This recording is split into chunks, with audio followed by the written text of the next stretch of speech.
Chapter 1. The Town of Moon Hollow. The highway to Moon Hollow unraveled like a forgotten promise. Cracked pavement cutting through an ocean of ancient pines that swallowed the afternoon light whole. Maya Reeves gripped the steering wheel tighter as her GPS flickered and died for the third time in an hour. The mountains rose around her like sleeping giants, their peaks lost in low-hanging clouds that looked more like smoke than weather. She'd been driving for 6 hours straight. The radio had given up 2 towns ago, leaving only static and the occasional growl of her engine as company. When the weathered sign finally emerged from the mist, she exhaled a breath she didn't know she'd been holding. Moon Hollow, elevation 4,892, population 1,847. Someone had spray-painted over the population number, leaving only a faded question mark. Maya rolled through the town's entrance as twilight bled across the sky, painting everything in shades of bruised purple and dying gold.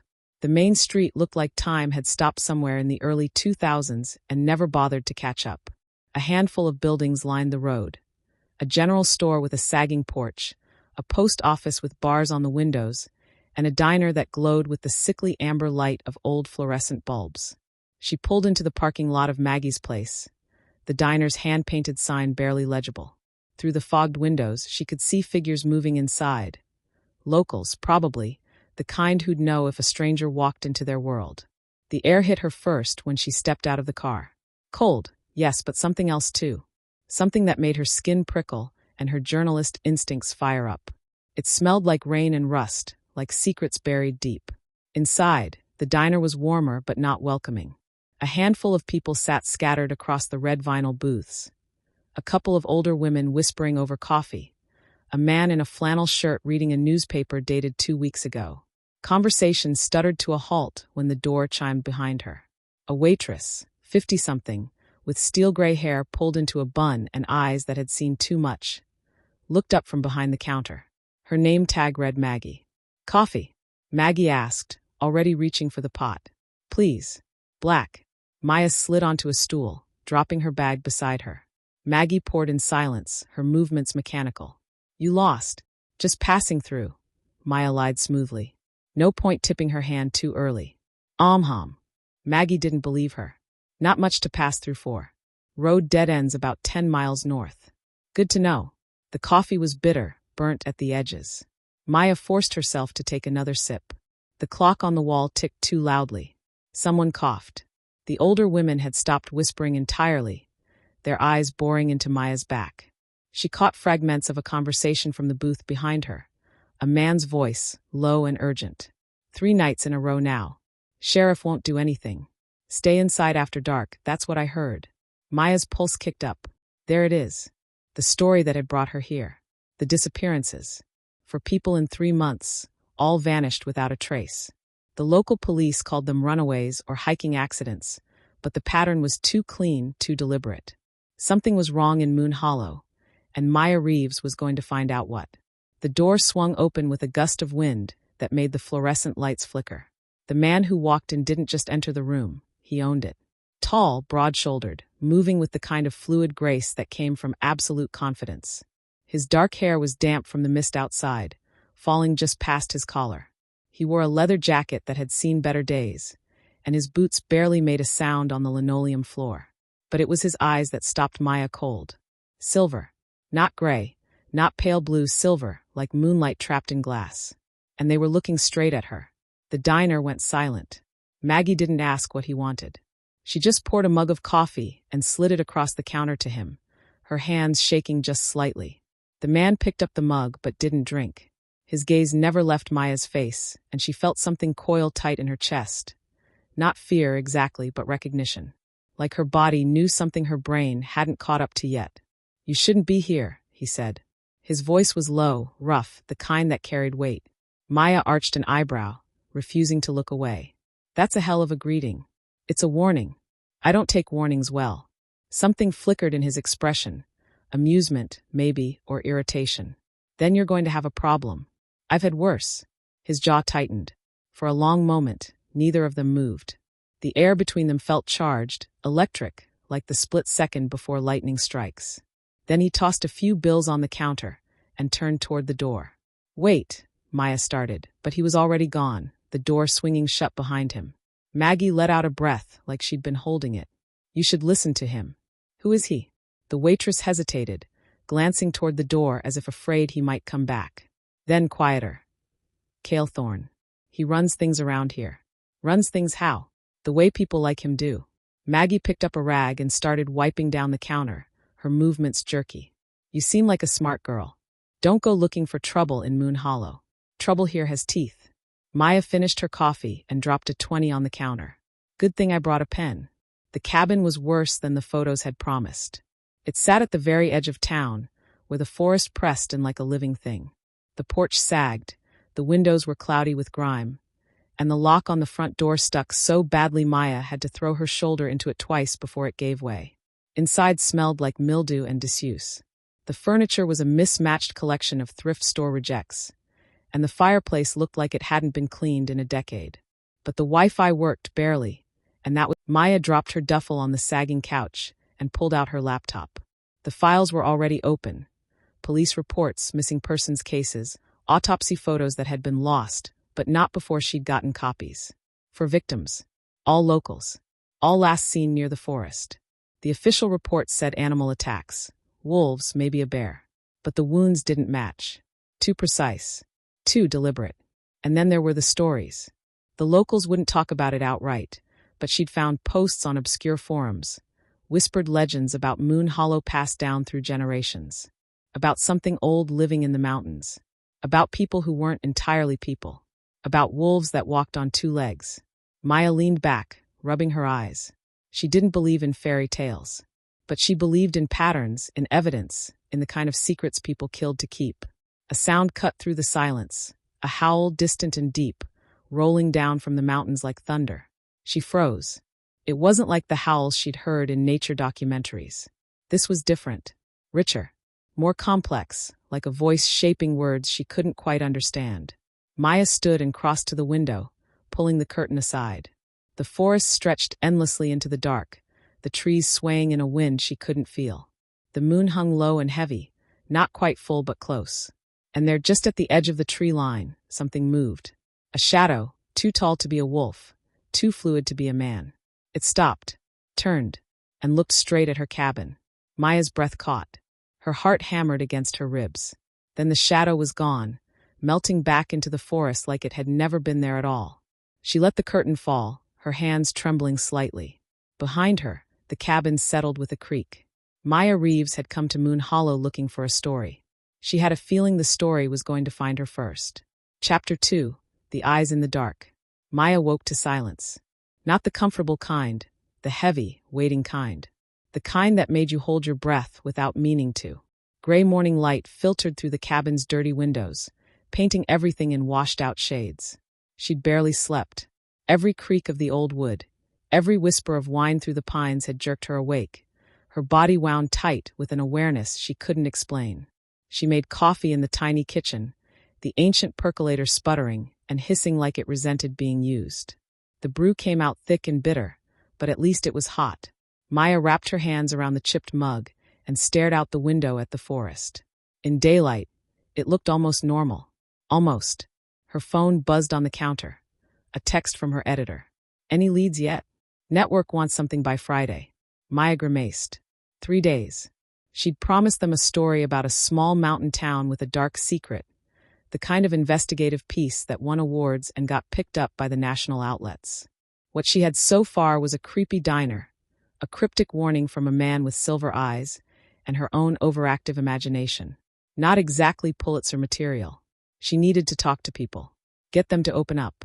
The disappearances were real. She had the police reports to prove it. But the why was buried under layers of small-town silence, the kind that came from fear or loyalty or both. Maya grabbed her jacket and recorder. Time to start digging. The general store sat in the middle of town, a squat building with faded siding and a hand-painted sign that read Patterson's General Goods. A bell chimed when Maya pushed through the door. Inside smelled like old wood and dust. Shelves lined the walls, packed with everything from canned soup to fishing lures to ammunition. Behind the counter stood a man in his 60s, thin and weathered, with suspicious eyes that tracked Maya's every move. "Help you?" he asked, not bothering with pleasantries. "Just browsing," Maya said, keeping her tone light. She wandered the aisles, picking up random items, a flashlight, batteries, a local map. She brought them to the counter and set them down. Beautiful town. How long have you lived here? Long enough. He rang up her items without looking at her. I heard there've been some problems lately. People going missing. His hands stilled. When he looked up, his expression had gone flat, unreadable. Where'd you hear that? Police reports are public record. Then you know everything there is to know. He bagged her items roughly. That'll be $37.50. Maya pulled out her wallet. Must be hard, living somewhere so isolated. Especially with. Listen, miss. He leaned forward, voice dropping. I don't know what you're doing here, but you'd best finish your business and move on. People who ask too many questions in Moon Hollow, they don't stick around long. Is that a threat? It's advice. He pushed the bag toward her. Free of charge. Maya held his gaze for a long moment, then took her bag and left. 2 for 2 on ominous warnings. She was definitely onto something. The sheriff's office was a small brick building at the end of Main Street, marked only by a faded sign and a single patrol car parked out front. Maya pushed through the door into a cramped waiting area that smelled like burnt coffee and old paper. A woman sat behind the front desk, early 40s, blonde hair pulled into a tight ponytail, wearing a deputy's uniform. She looked up from her computer with the practiced smile of someone who dealt with tourists asking for directions. I'm hoping to speak with Sheriff Garrett, Maya said. I'm a journalist doing a piece on. He's not available. The smile didn't waver, but her eyes went cold. When will he be available? Hard to say. We're a small office. Lots of ground to cover. Maya pulled out her phone and opened her notes. I'm investigating the disappearances. Sarah Chun, Marcus Webb, Jennifer Holt, and David Crane. For people in 3 months, all vanished without a trace. The reports say animal attacks, but those cases are closed. The deputy's voice was clipped now, professional. Tragic accidents. Wild animals are unpredictable, especially this time of year. For people in 3 months. That's not unpredictable, that's a pattern. That's nature. The deputy stood, her hand resting on her belt near her radio. Now, unless you have official business with this office, I'm going to have to ask you to leave. Maya didn't move. Are you telling me there's no ongoing investigation? I'm telling you there's nothing to investigate. Those cases are closed. And if you keep harassing local businesses and officials, we're going to have a problem. Harassing? This is a quiet town, MS. Reeves. Maya Reeves. Ms. Reeves. We like to keep it that way. Now have a good day. The deputy sat back down and returned to her computer, effectively dismissing her. Maya stood there for another moment, anger simmering under her skin. Then she turned and walked out. Outside, the wind had picked up, carrying the scent of rain. Maya leaned against her car and pulled out her phone, typing quick notes while everything was fresh in her mind. Local authorities stonewalling. Possible cover-up. Need to find someone willing to talk. You always this stubborn? Maya's head snapped up. Cale Thorne stood 10 feet away, hands in his jacket pockets, watching her with those unnerving silver eyes. He'd appeared without a sound. She hadn't heard footsteps, hadn't heard anything. It was like he'd materialized out of thin air. You following me?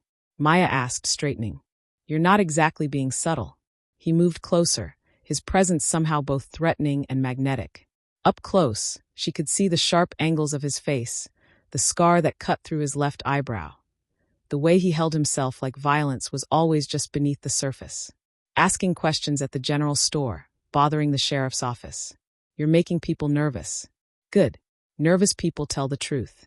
His mouth quirked, but it wasn't quite a smile. Not here, they don't. Then maybe you can tell me what's really going on. I told you yesterday. You shouldn't be here. And I told you I don't take warnings. Maya crossed her arms. 4 people are dead. Missing. And everyone in this town is pretending it's normal. That's not normal. That's a cover-up. Cale studied her for a long moment, his expression unreadable. The wind lifted his dark hair, and Maya caught the scent of him. Pine and smoke and something wild, something that made her pulse kick up without permission. You have no idea what you're walking into, he said finally, his voice low. This isn't some story you can break and walk away from. This is something old. Something that doesn't care about your deadlines or your truth. Try me. For a heartbeat. She thought he might actually tell her. Something flickered in his eyes. Consideration, maybe, or warning. But then his expression shuttered closed. Go home, Maya Reeves. While you still can. He turned and walked away, disappearing around the corner of the building. Maya stood there, breathing hard, her heart hammering against her ribs. He'd used her name. He knew who she was. And the way he'd said it, like it was something he'd been carrying for a while. She looked down at her phone. No signal. Again. She'd have to drive to the edge of town to get reception, same as yesterday. The sky was darkening, clouds rolling in from the mountains like a physical thing. The air tasted like ozone and earth. A storm was coming. Maya spent the afternoon in the town's tiny library, a converted house with 3 rooms of dusty books, and a librarian who looked at her like she was tracking mud across a clean floor. But the newspaper archives were there, decades of them, stored on microfilm that took 20 minutes to figure out. Maya scrolled through years of editions, looking for patterns, for anything that might explain what was happening now. And she found them. 1987. Local teen missing after hiking trip. 1995. 3 hunters fail to return from Moon Hollow Forest. 2003. Animal attack claims life of beloved teacher. 2011. Sheriff warns residents. Stay out of woods after dark. Every 7 or 8 years, like clockwork. People disappeared. People died. And every time the official explanation was the same.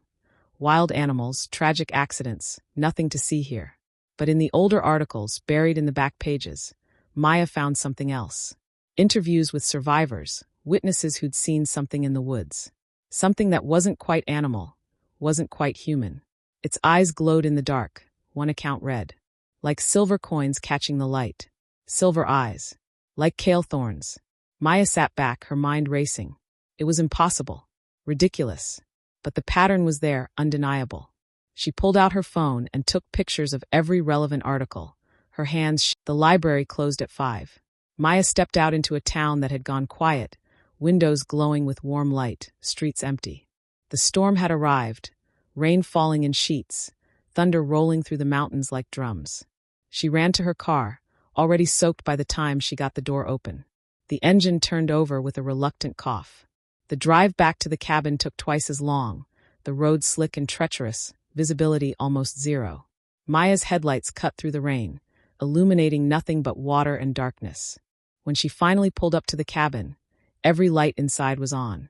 Maya's blood went cold. She'd turned them all off before leaving. She was sure of it. She sat in the car, engine running, rain hammering on the roof. Logic said it was probably just the landlord checking on the place, or a blown fuse that had reset itself. But instinct, that primal part of her brain that evolution had honed over millennia, screamed at her to drive away, to go back to town, to anywhere but here. Maya turned off the engine. She grabbed her flashlight from the glove box and stepped out into the storm. The cabin door was closed, but when she tried the handle, it swung open easily. Unlocked. Inside, everything looked exactly as she'd left it. Her laptop on the table, her bag on the couch, her coffee mug still sitting by the sink. Nothing out of place. Nothing wrong. Except for the smell. Wet earth. Pine. And something else. Something animal and alive. Maya's heart hammered. She turned slowly, flashlight beam cutting through the shadows. And that's when she saw it. Scratched into the condensation on the window. Letters 3 inches tall. Leave. Maya's breath caught. Her fingers tightened on the flashlight. Then, from outside, cutting through the rain and thunder, a howl. Close. Too close. And this time, it didn't sound like a warning. It sounded like a promise. Chapter 3. The First Shift. Maya didn't sleep. She sat on the couch with every light in the cabin blazing, her laptop open. Her phone clutched in one hand even though it had no signal. The rain had stopped around midnight, leaving behind a silence that felt heavier than the storm. The word scratched into the window, leave, had faded as the condensation dried, but Maya could still see it in her mind. Clear. Deliberate. A warning carved by something that had been inside her cabin while she was gone. She should have left. Should have thrown her things in the car and driven straight back to the city, to safety, to a world that made sense. But Maya Reeves had never been good at running away. When gray dawn finally broke through the trees, she made coffee with hands that only shook a little. She pulled up the photos she'd taken at the library, spreading them across her screen. The pattern was undeniable. Disappearances every 7 or 8 years, always around the same time. Late autumn, when the moon grew full and the nights grew long. And the lunar calendar on her phone confirmed what she'd suspected.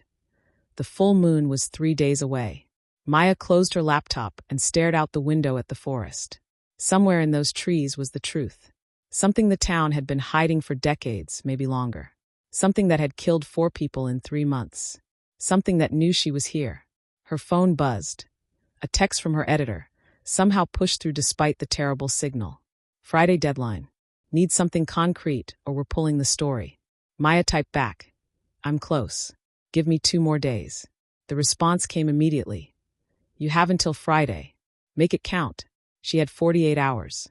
The town felt different in daylight. Less ominous, more worn. Maya walked Main Street with her camera hanging around her neck, snapping photos of the storefronts, the empty sidewalks, the mountains looming in the background like sleeping giants. She needed someone to talk. Someone willing to break the wall of silence. The answer came from an unexpected place. You're the reporter. Maya turned. A young woman stood behind her.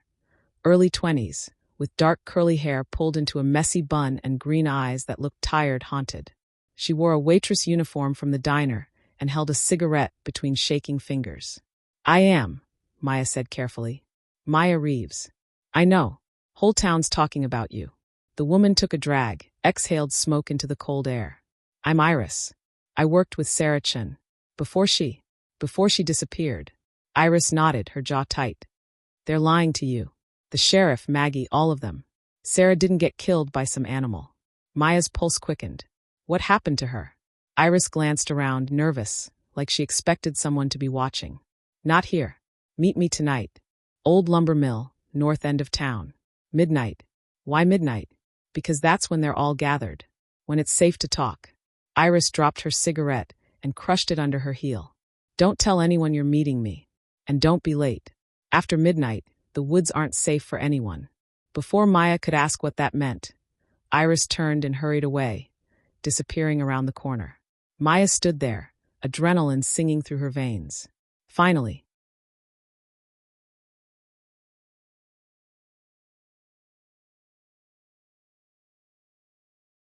She spent the afternoon preparing. Charged her phone, packed her recorder, made sure her car had gas. The lumber mill was marked on her map, an abandoned building on the outskirts of town, half reclaimed by the forest. At 11:30, Maya locked the cabin and drove through the silent streets of Moon Hollow. No one was out.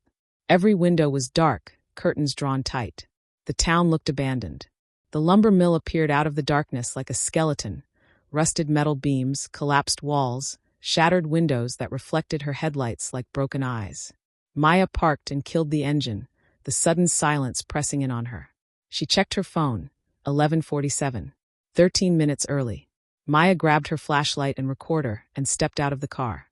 The air was cold, sharp, carrying that same smell from the cabin, pine and earth and something wild. The mill's entrance was a gaping mouth, the doors long since rotted away. Maya clicked on her flashlight and stepped inside. The interior was a maze of fallen beams and rusted machinery, moonlight filtering through holes in the roof. Her footsteps echoed on the concrete floor. Somewhere in the distance, water dripped with a steady rhythm. Iris, Maya called softly. No answer. She checked her phone, 11:52. Maya moved deeper into the mill, her light cutting through the darkness. She found what looked like an old foreman's office, the door hanging crooked on its hinges. Inside was a desk, a chair, and a journal. Maya's breath caught. It was sitting on the desk, leather-bound and worn, like someone had placed it there deliberately. She picked it up and flipped it open. The handwriting was neat, careful. They say we're cursed, that the town made a deal generations ago, something in the blood and bone. Every cycle, the old pact demands payment. For souls to feed the beast, to keep it satisfied, to keep it from taking more. Maya's skin went cold. She flipped pages, skimming frantically. The pack runs things now. They always have. Cale Thorne is the alpha, the strongest, the most dangerous. Cross him and you don't leave Moon Hollow. Not alive. The next entry made her heart stop. Sarah found out. She was going to tell. That's why they took her. That's why they'll take anyone who knows. You shouldn't have come here. Maya spun around. Cale Thorne stood in the doorway, backlit by moonlight, his silver eyes gleaming in the darkness. He wasn't alone. 3 others flanked him. 2 men and a woman, all of them radiating the same predatory stillness. Maya's hand went to her pocket, to her phone, but she knew it was useless. No signal. No help coming. "Where's Iris?" she demanded, hating how her voice shook. "There is no Iris," Cale said quietly. "There never was." The truth hit her like a physical blow. The journal. The meeting. All of it, a trap. "You set me up. I tried to warn you." He stepped into the office, his presence filling the space. "I told you to leave. You didn't listen. Because people are dying. People are surviving," Cale interrupted, his voice sharp. "This town has survived for 200 years because of what we are. Because of the balance we keep." Maya's mind raced. The disappearances. The pattern. "It's you. The pack. It's not that simple." "Then explain it to me." Cale studied her for a long moment, something like regret flickering across his face. "I can't. Because you knowing the truth makes you a threat. And threats don't walk away from Moon Hollow." The others moved closer, forming a circle. Maya's back hit the wall. "So what now?" she asked, lifting her chin. "You kill me? Make me disappearance number 5. "No." Cale's voice was quiet, almost gentle. "I give you a choice." "What choice?" "Leave Moon Hollow tonight. Drive away and never come back. Never write the story, never speak of what you've seen. Forget this place exists. And if I don't?" His eyes flashed, just for a second. Not silver anymore, but gold, burning in the darkness. "Then you become part of it." Before Maya could respond, a sound cut through the night. A howl, distant but clear, rolling down from the mountains. Cale's entire body went rigid. The others tensed, heads turning toward the sound. "What is that?" Maya whispered. "Something that shouldn't be here." Cale turned to the woman beside him. "Get her back to town. Now." "Cale! Now!" But it was too late. The wall behind Maya exploded inward with a crash of splintering wood and rusted metal. She threw herself sideways, hitting the floor hard, her flashlight skittering away. When she looked up, her mind struggled to process what she was seeing. A wolf, but not like any wolf in nature. This thing was massive, easily 7 feet tall at the shoulder, with fur the color of dried blood and eyes that burned yellow in the darkness. Its lips peeled back, revealing teeth like daggers.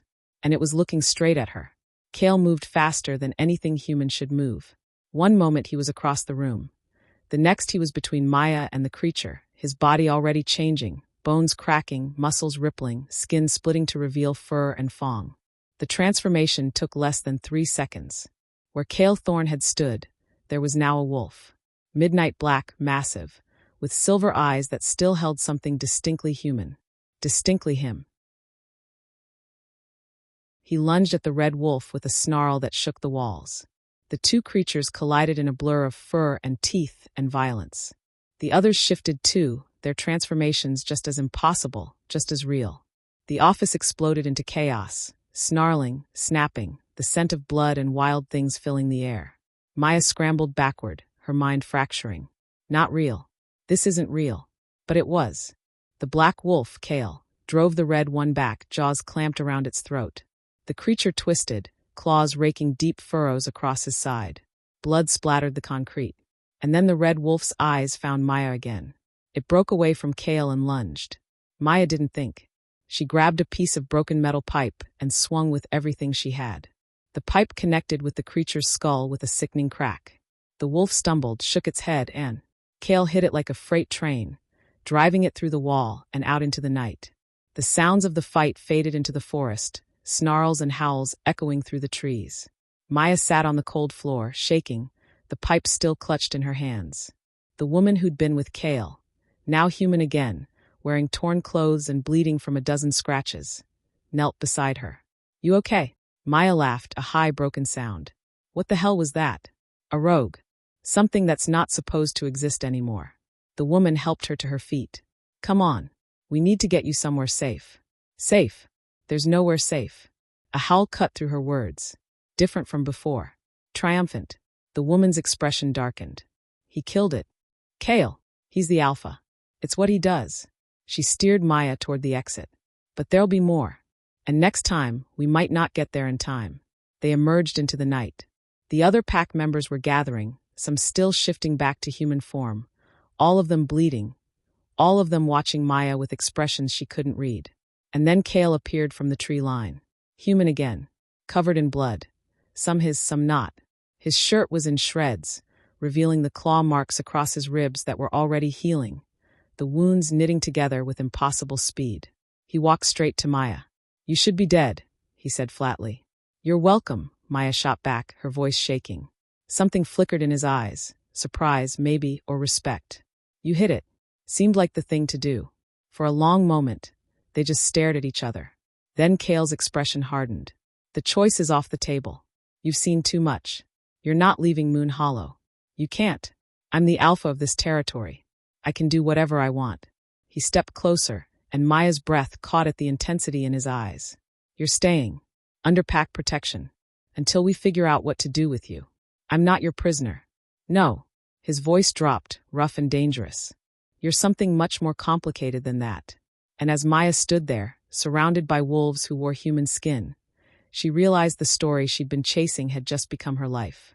And there was no walking away from it now. Chapter 4. Under pack protection. Maya woke in a bed that wasn't hers. For a disorienting moment, she didn't remember where she was. Then it all came flooding back. The lumber mill, the creature with burning eyes, Kale Thorne shifting into something impossible, something that shouldn't exist. Werewolves. Actual werewolves. She sat up too fast, her head spinning. The room was small but clean, wood-paneled walls, a single window with heavy curtains, a dresser with a cracked mirror. Not her cabin. Somewhere else entirely. The door opened before she could stand. The woman from last night stepped in, carrying a tray with coffee and what looked like toast. In daylight, Maya could see her more clearly. Late 20s, athletic build, dark skin, and eyes the color of amber. She moved with the same predatory grace as Kale, that sense of coiled power barely contained. "You're awake," the woman said, setting the tray on the dresser. "Good. Thought you might sleep through the day." "Where am I?" "Pack house. Kale's orders." She leaned against the doorframe, arms crossed. "I'm Nadia, by the way. Second in command. Beta, technically." Maya's mind struggled to catch up. "He brought me here? You passed out in the car." "Shock, probably." "Can't blame you." Nadia's expression was unreadable. Most humans don't handle their first shift witnessing very well. "I'm not." Maya stopped. "Wait, what do you mean handle it well?" "Some people break. Mentally. Can't reconcile what they saw with reality." Nadia shrugged. "You're still talking in complete sentences, so that's a good sign." Maya stood, her legs unsteady. "I need to leave." "Can't. You can't keep me here." "We can and we will." Nadia's voice was firm but not unkind. "You saw what attacked you last night. That wasn't one of ours. That was a rogue. A wolf that's lost control, gone feral. And somehow it knew you were there.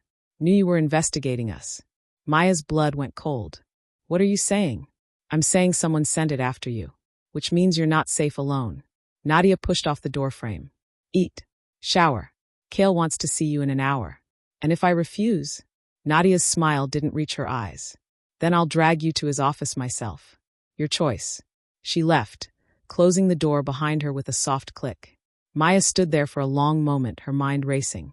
Then she crossed to the window and pulled back the curtain. The pack house sat deep in the forest, surrounded by towering pines. Below her window was a dirt clearing where several people moved. Some in human form, others mid-shift, their bodies caught between man and wolf. They moved with purpose, training or patrolling, or just existing in this impossible reality. This wasn't a house. It was a compound, and she was trapped inside it. An hour later, Nadia led Maya through the pack house's winding hallways. The building was larger than it looked from the outside. Multiple levels, dozens of rooms, all of it built from rough-hewn timber and stone. They passed other pack members, all of whom stopped to stare at Maya with expressions ranging from curiosity to outright hostility. "They're not happy about you being here," Nadia said quietly. "I'm not exactly thrilled either." "Fair enough." Nadia stopped in front of a heavy wooden door. "But you need to understand something. Kale's taking a risk keeping you alive. Some of the pack think he should have killed you the moment you saw us shift. So maybe show a little gratitude." Before Maya could respond, Nadia knocked once and pushed the door open. The office was sparse, a large desk covered in maps and papers, bookshelves lining the walls, a fireplace with embers still glowing. And standing by the window, silhouetted against the morning light, was Kale Thorne. He'd changed since last night. Clean clothes, the wounds on his ribs completely healed like they'd never been there at all. But there was something different about him now, a tension in his shoulders, a tightness around his eyes. He dismissed Nadia with a nod, and she left without a word, closing the door behind her. The silence stretched. "You should sit," Cale said finally, not turning from the window. "I'm fine standing." It wasn't a suggestion. Maya's jaw tightened, but she sat in the chair across from his desk. "So what now? You lock me up until I forget everything I saw. Memory suppression doesn't work on humans the way stories claim." Cale turned to face her, and those silver eyes pinned her in place.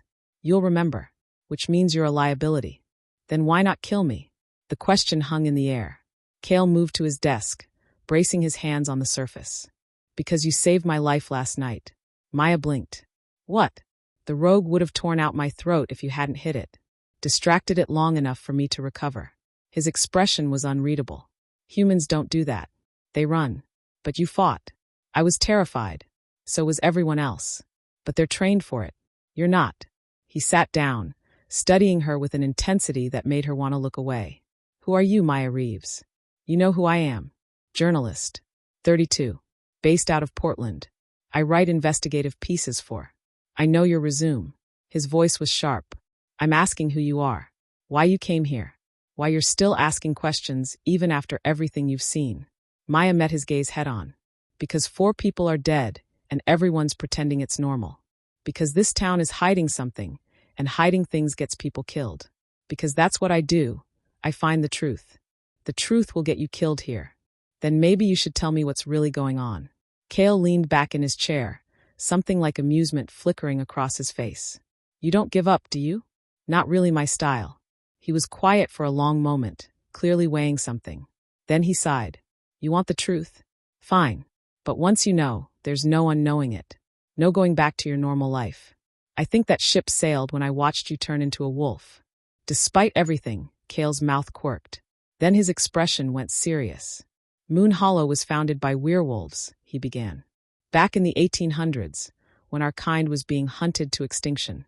This town was a sanctuary, a place where we could live without hiding. The human families who settled here knew what we were.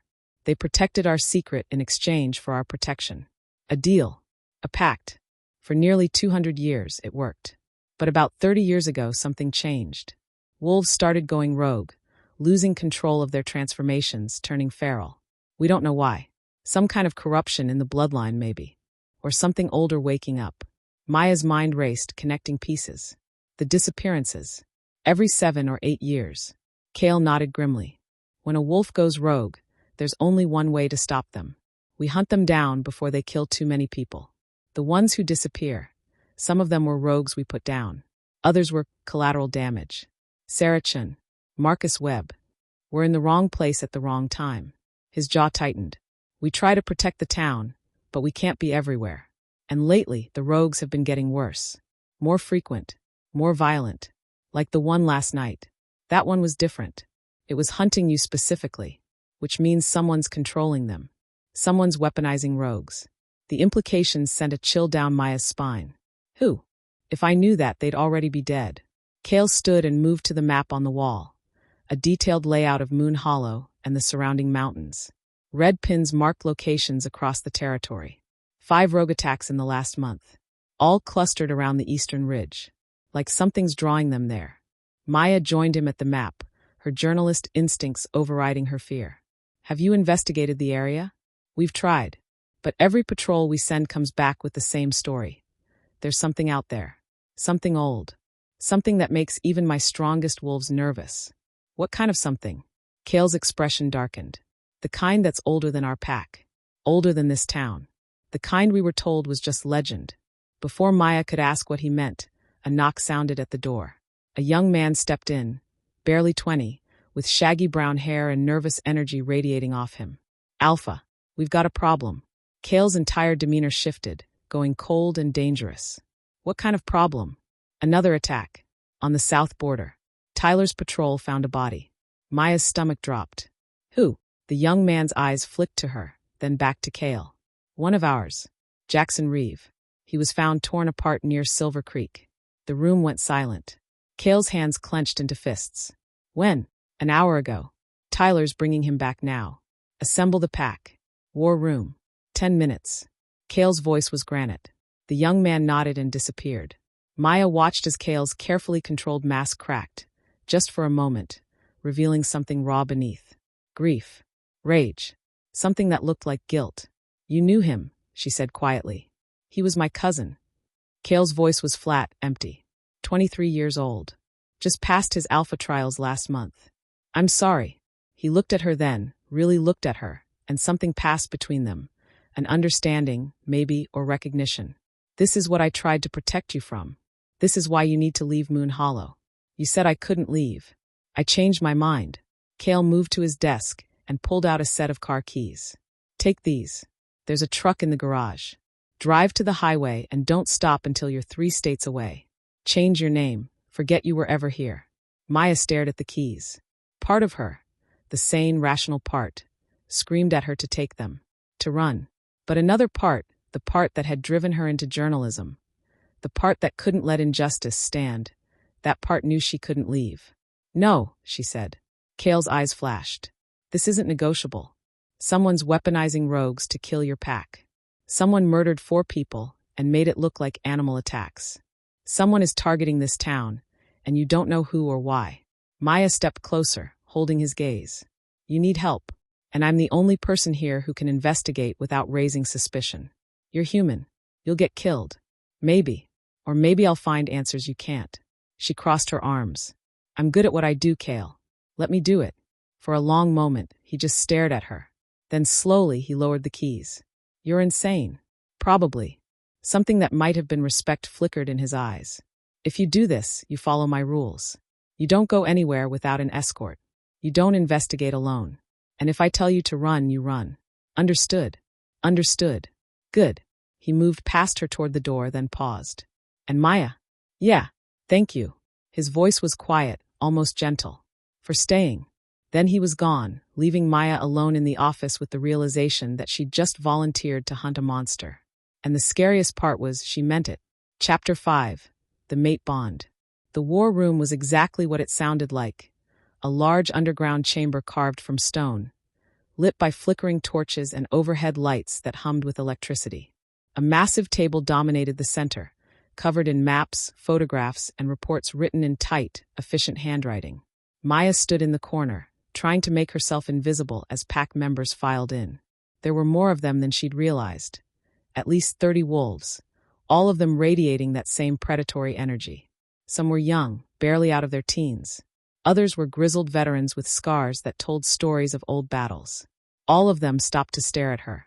Why is the human here? A man with salt and pepper hair and a face like carved granite stepped forward, his voice sharp with challenge. This is pack business, Kale.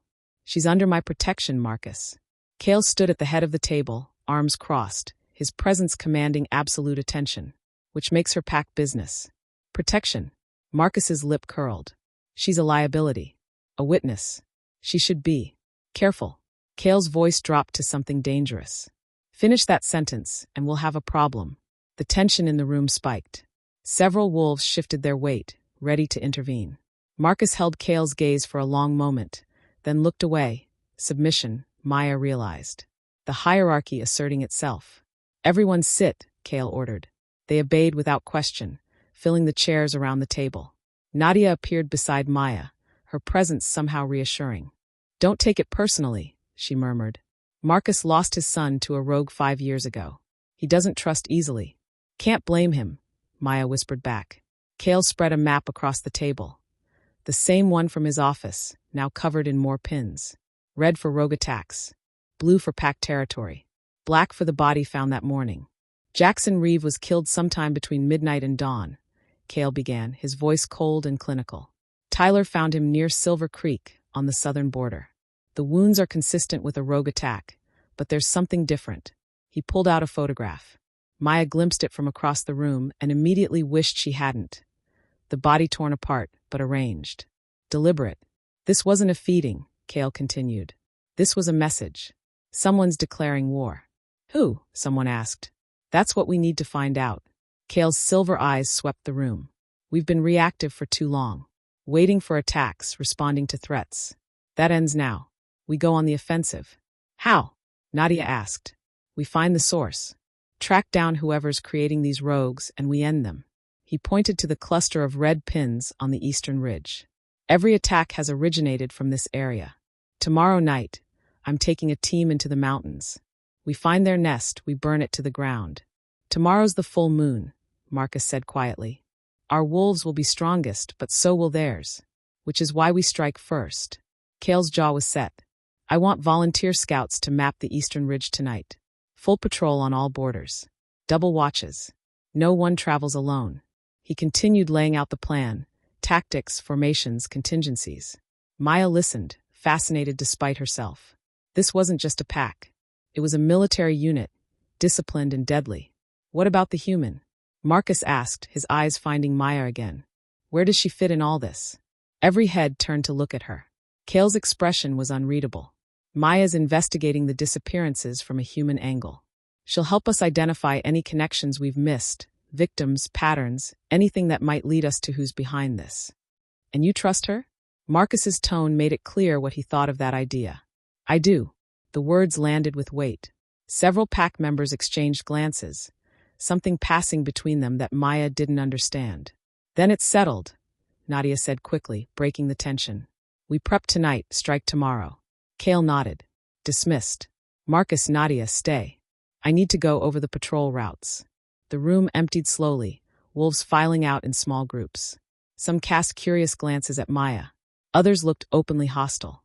One young woman with blonde hair smiled at her. A small gesture that felt like a lifeline. Maya started to leave, but Nadia caught her arm. Wait in the hallway. I'll take you back to your room in a minute. Left alone in the corridor, Maya leaned against the cold stone wall and exhaled. Her hands were shaking. The reality of what she'd agreed to was starting to sink in. She'd just inserted herself into the middle of a supernatural war. You handled that well. Maya jumped. The young woman from inside stood a few feet away, leaning against the opposite wall. Up close, she looked about 25, with bright blue eyes and an easy smile that seemed out of place in this tense atmosphere. I'm Kara, she said. I run supply logistics for the pack. Boring stuff mostly. But someone's got to make sure these idiots don't starve. Despite everything, Maya found herself smiling. Maya, I know. You're kind of famous around here. Kara pushed off the wall. First human to see us shift and not immediately lose her mind. That's impressive. I might still lose it. Jury's out. Kara laughed. Fair enough. Listen, I know this is all overwhelming, but for what it's worth, I'm glad you're helping. We need fresh eyes on this. The pack's been chasing its tail for months. Why do you think someone's targeting you? Kara's smile faded. Because we're the last pack in the Pacific Northwest. Every other territory fell decades ago. Rogues, hunters, territorial wars. Moon Hollow is all that's left. If someone wants to wipe out werewolves for good, this is where they'd start. A chill ran down Maya's spine. That's genocide. Yeah, Kara's voice was quiet. It is. Before Maya could respond, the door to the war room opened. Kale emerged, his expression dark. He spotted Maya and something flickered in his eyes, relief maybe or concern. Come on, he said. I'll walk you back. Kara gave Maya a small wave and disappeared down the corridor. Kale fell into step beside her, his presence somehow both comforting and unsettling. They walked in silence for a while, their footsteps echoing on the stone floors. The pack house was a maze. Hallways branching in every direction, stairs leading to multiple levels. Maya knew she'd never find her way out alone. You didn't have to defend me, she said finally. In there. With Marcus. Yes, I did. Kale's voice was firm. You're under my protection. That means something in our world. Anyone who challenges you challenges me. Even if they're right. Even if I am a liability. He stopped walking, turning to face her. You saved my life last night. That earns you more than protection. It earns you trust. Maya held his gaze, struck again by those silver eyes. Not cold, not inhuman, but something old and knowing. Something that saw too much. Why did you really let me stay? She asked quietly. For a long moment, Kale didn't answer. Then slowly, he reached out and touched her wrist, just 2 fingers, barely any pressure. But the moment his skin met hers, something happened. Heat. Electric and immediate, flooding through Maya's veins like liquid fire. Her breath caught. Her pulse hammered. Every nerve ending came alive, hyper-aware of exactly where he was touching her. Cale's eyes widened just slightly. His jaw tightened. Then he stepped back, breaking contact. The sensation faded, but the ghost of it remained, a warmth spreading through her chest, settling somewhere deep and primal. What was that? Maya whispered. Cale's expression was carefully blank. That wasn't nothing. Drop it, Maya. His voice was sharp, almost desperate. Trust me. You don't want to know. But Maya's journalist instincts were screaming. She'd seen his face in that moment, shock, recognition, and something that looked like fear. Tell me. No. Cale. I said no. He turned and started walking again, faster this time. Maya hurried to keep up. If this affects me, I have a right to know. It doesn't. You're a terrible liar. He stopped so abruptly she nearly collided with him. When he turned, his eyes were blazing, not with anger, but with something raw and unguarded. You want to know what that was? His voice was low, rough. Fine. That was a mate bond. A recognition between souls. It happens once in a werewolf's lifetime, if they're lucky. When a wolf finds their mate, there's a connection, instant, undeniable, permanent. Maya's heart stopped. Mate, it means you're mine. The words came out harsh, almost accusatory. In every way that matters to my kind. Body, soul, spirit. The bond doesn't care that you're human. Doesn't care that this is impossible. It just is. The hallway tilted. Maya grabbed the wall for support. That's insane. Tell me about it. I barely know you. Doesn't matter. The bond doesn't work that way. It recognizes what you need, what you're meant for, whether you like it or not. He ran a hand through his hair, frustration radiating off him. This is why I tried to make you leave. Because staying means this gets stronger. Means the bond pulls tighter until breaking it would kill us both. Kill. Once a mate bond forms, it's for life. Rejection is not an option. Not without consequences. His silver eyes pinned her in place. So now you know. That's what I've been trying to protect you from. Not just the rogues. Not just the pack politics. But this. Because once you're mine, Maya, you're part of this world whether you want to be or not. The silence stretched between them, heavy with implications. Maya's mind raced. A mate bond. A supernatural connection that said she belonged to him. That they were meant to be together. It should have terrified her. Should have sent her running. But instead, some deep part of her, the part that had felt that electric heat, that recognition, whispered that it made perfect sense. I don't believe in destiny, she said finally. Neither do I. Cale's voice was bitter. But I believe in what I felt when I touched you. And so do you. He was right. God help her, he was right. What happens now? Maya asked. Now. Cale's expression softened, just slightly. Now we pretend it didn't happen. We focus on finding who's killing my pack. And we hope like hell the bond doesn't get any stronger. And if it does? His eyes met hers, and Maya saw something there that made her breath catch. Want, fierce and barely controlled. Then we deal with it, he said quietly. Together. He turned and continued down the hall, leaving Maya to follow. But as she walked, she could still feel it. That warmth in her chest, that invisible thread connecting her to the man ahead of her. The mate bond. And despite everything, despite the danger and the impossibility and the sheer insanity of it all, Maya couldn't bring herself to wish it away. Chapter 6. Secrets in the Shadows. Maya couldn't sleep. She lay in the unfamiliar bed, staring at the ceiling, her mind replaying Cale's words on an endless loop. Mate bond. You're mine. For life. It was impossible. Insane. The kind of thing that only existed in stories. Not in the real world where she paid taxes and argued with her editor and ate cereal for dinner 3 nights a week. Except werewolves were real. She'd seen them shift with her own eyes. So why not this? She pressed a hand to her chest, feeling that strange warmth still lingering there like an ember refusing to go out. The bond. She could almost sense Cale somewhere in the compound. Not his exact location, but his presence.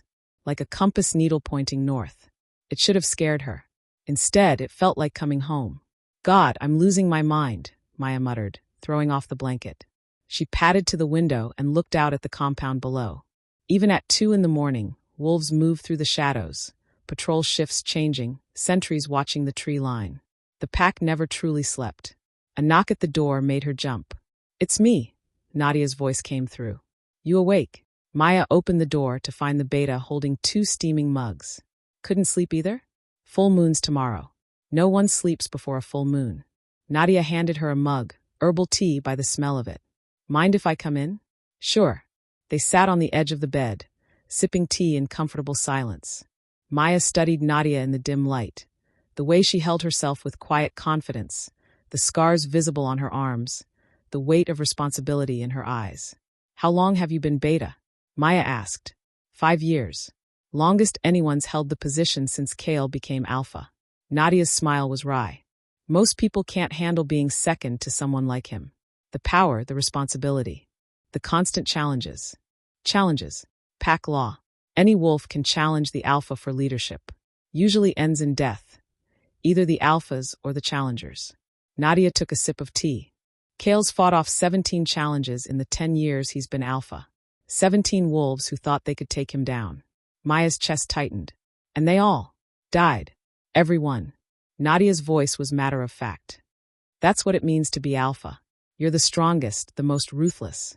You do whatever it takes to protect the pack. Even if it means killing your own. He killed his own people. He protected the pack from wolves who would have torn it apart. Nadia met her gaze. Don't mistake mercy for weakness, Maya. Kale's kept this pack alive through 2 decades of rogue attacks, hunter incursions, and territorial wars. He's done things that would break normal people. But that's what makes him alpha. Maya thought about Kale, the way he'd moved between her and the rogue, the grief in his eyes when he'd learned about Jackson, the heat in his voice when he'd told her about the mate bond. Why are you telling me this? Maya asked quietly. Nadia was silent for a long moment. Because I saw the way he looked at you in the war room. The way he defended you to Marcus. The way he can't seem to stay away from you even though he knows he should. She set down her mug. Kale Thorne doesn't let people in. Doesn't let himself care. It makes him a better alpha. No emotional attachments to exploit. No weaknesses for enemies to target. But you're different. You're getting under his skin. Nadia's amber eyes were serious. I need to know if you're going to hurt him. Maya blinked. Hurt him. He's an alpha werewolf who's killed 17 challengers. I'm a human with a laptop and terrible self-preservation instincts. How could I possibly hurt him? By making him hope. Nadia's voice was soft. By making him think there's something more than just survival and duty. And then leaving. The weight of those words settled over Maya. She thought about the mate bond, about Kale's face when he'd touched her wrist, about the warmth still glowing in her chest. I'm not going anywhere, Maya said finally. Not until this is finished. And after? Maya didn't have an answer for that.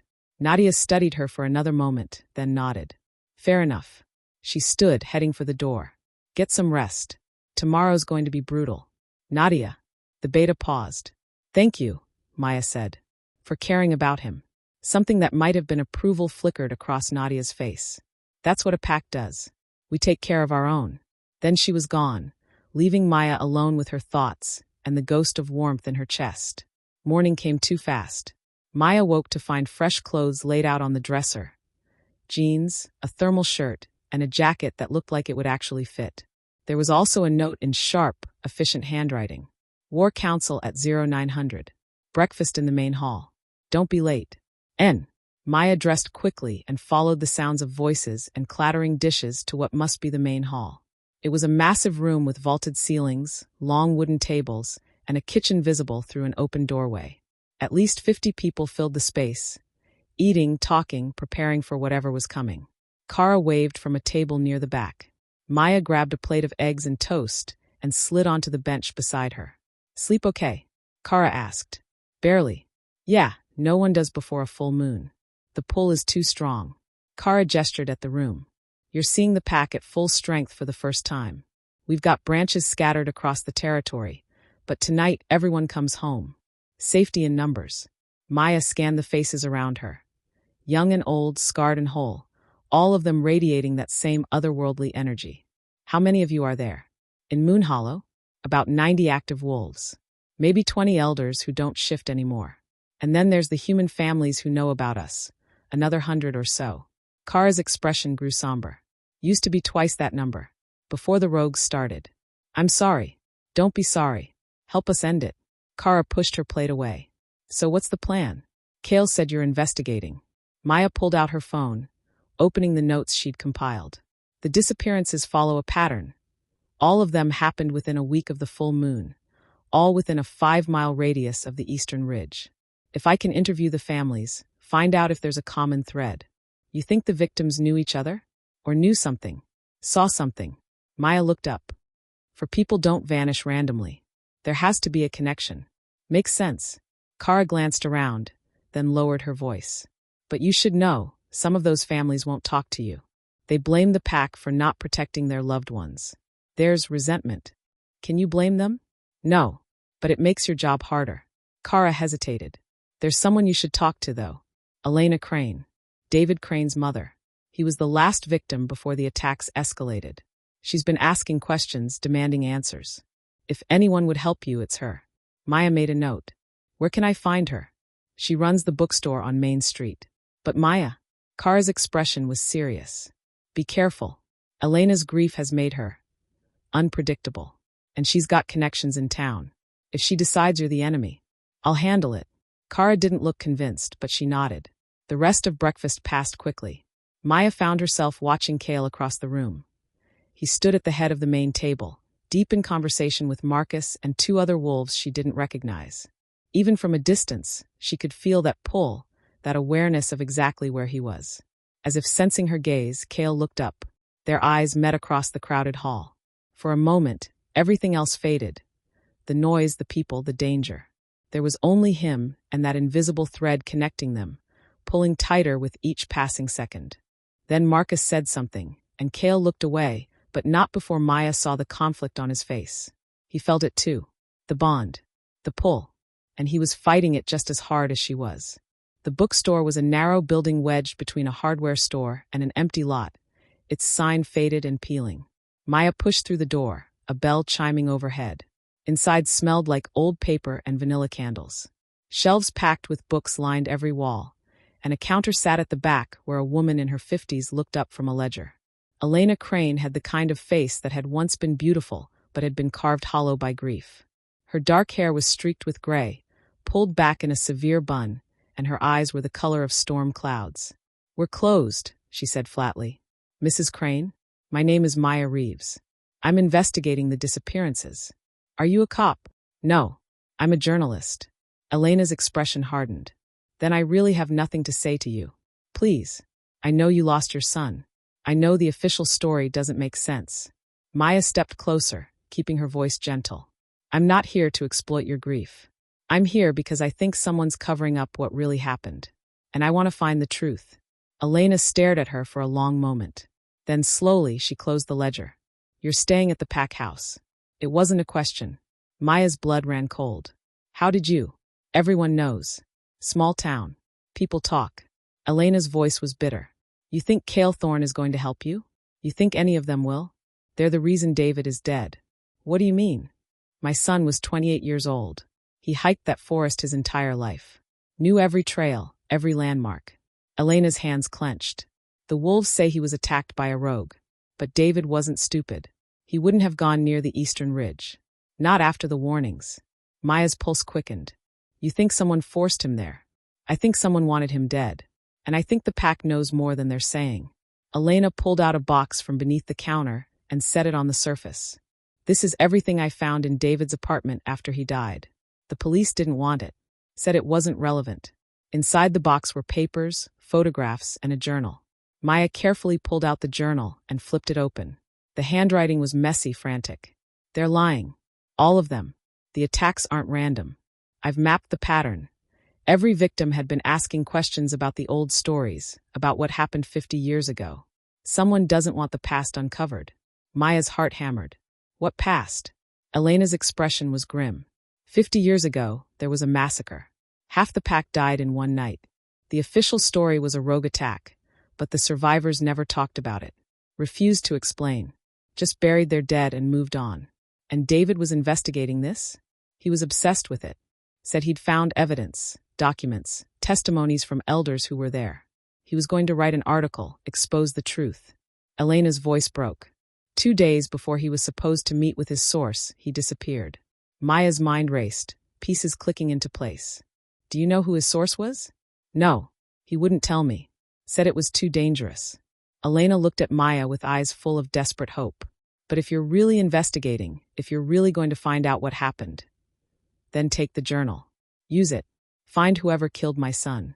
Maya carefully placed the journal in her bag. I will. I promise. Don't make promises you can't keep, Ms. Reeves. Elena's voice was hollow. People in Moon Hollow who make promises end up dead. Maya left the bookstore with the journal burning a hole in her bag. She needed somewhere private to read it, somewhere the pack wouldn't see. Her cabin. It was still hers, still paid through the end of the month. And it was outside pack territory. She drove through town, hyper-aware of eyes tracking her movement. The journal sat on the passenger seat, innocent-looking but potentially explosive. What had David Crane discovered? What truth was worth killing for? The cabin looked exactly as she'd left it. Lonely, isolated, pressed against the forest like a secret.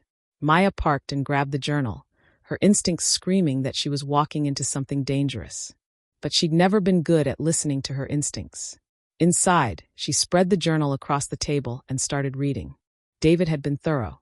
He'd mapped every attack going back decades, interviewed families, cross-referenced police reports. And he'd found a pattern. Every cycle of disappearances corresponded with a challenge to the Alpha's authority. Wolves died. The pack grew weaker. And someone benefited from the chaos. The last entry made Maya's blood run cold. I know who's behind it. I have proof. Meeting tomorrow at midnight, Old Silver Mine. If I'm right, everything changes. If I'm wrong, tell Mom I love her. David Crane had never made it to that meeting. Maya sat back, her mind spinning. Someone in the pack. Someone with access, with power, with the ability to create rogues and cover their tracks. Someone who'd been killing for 50 years. A sound outside made her freeze. Footsteps on the porch.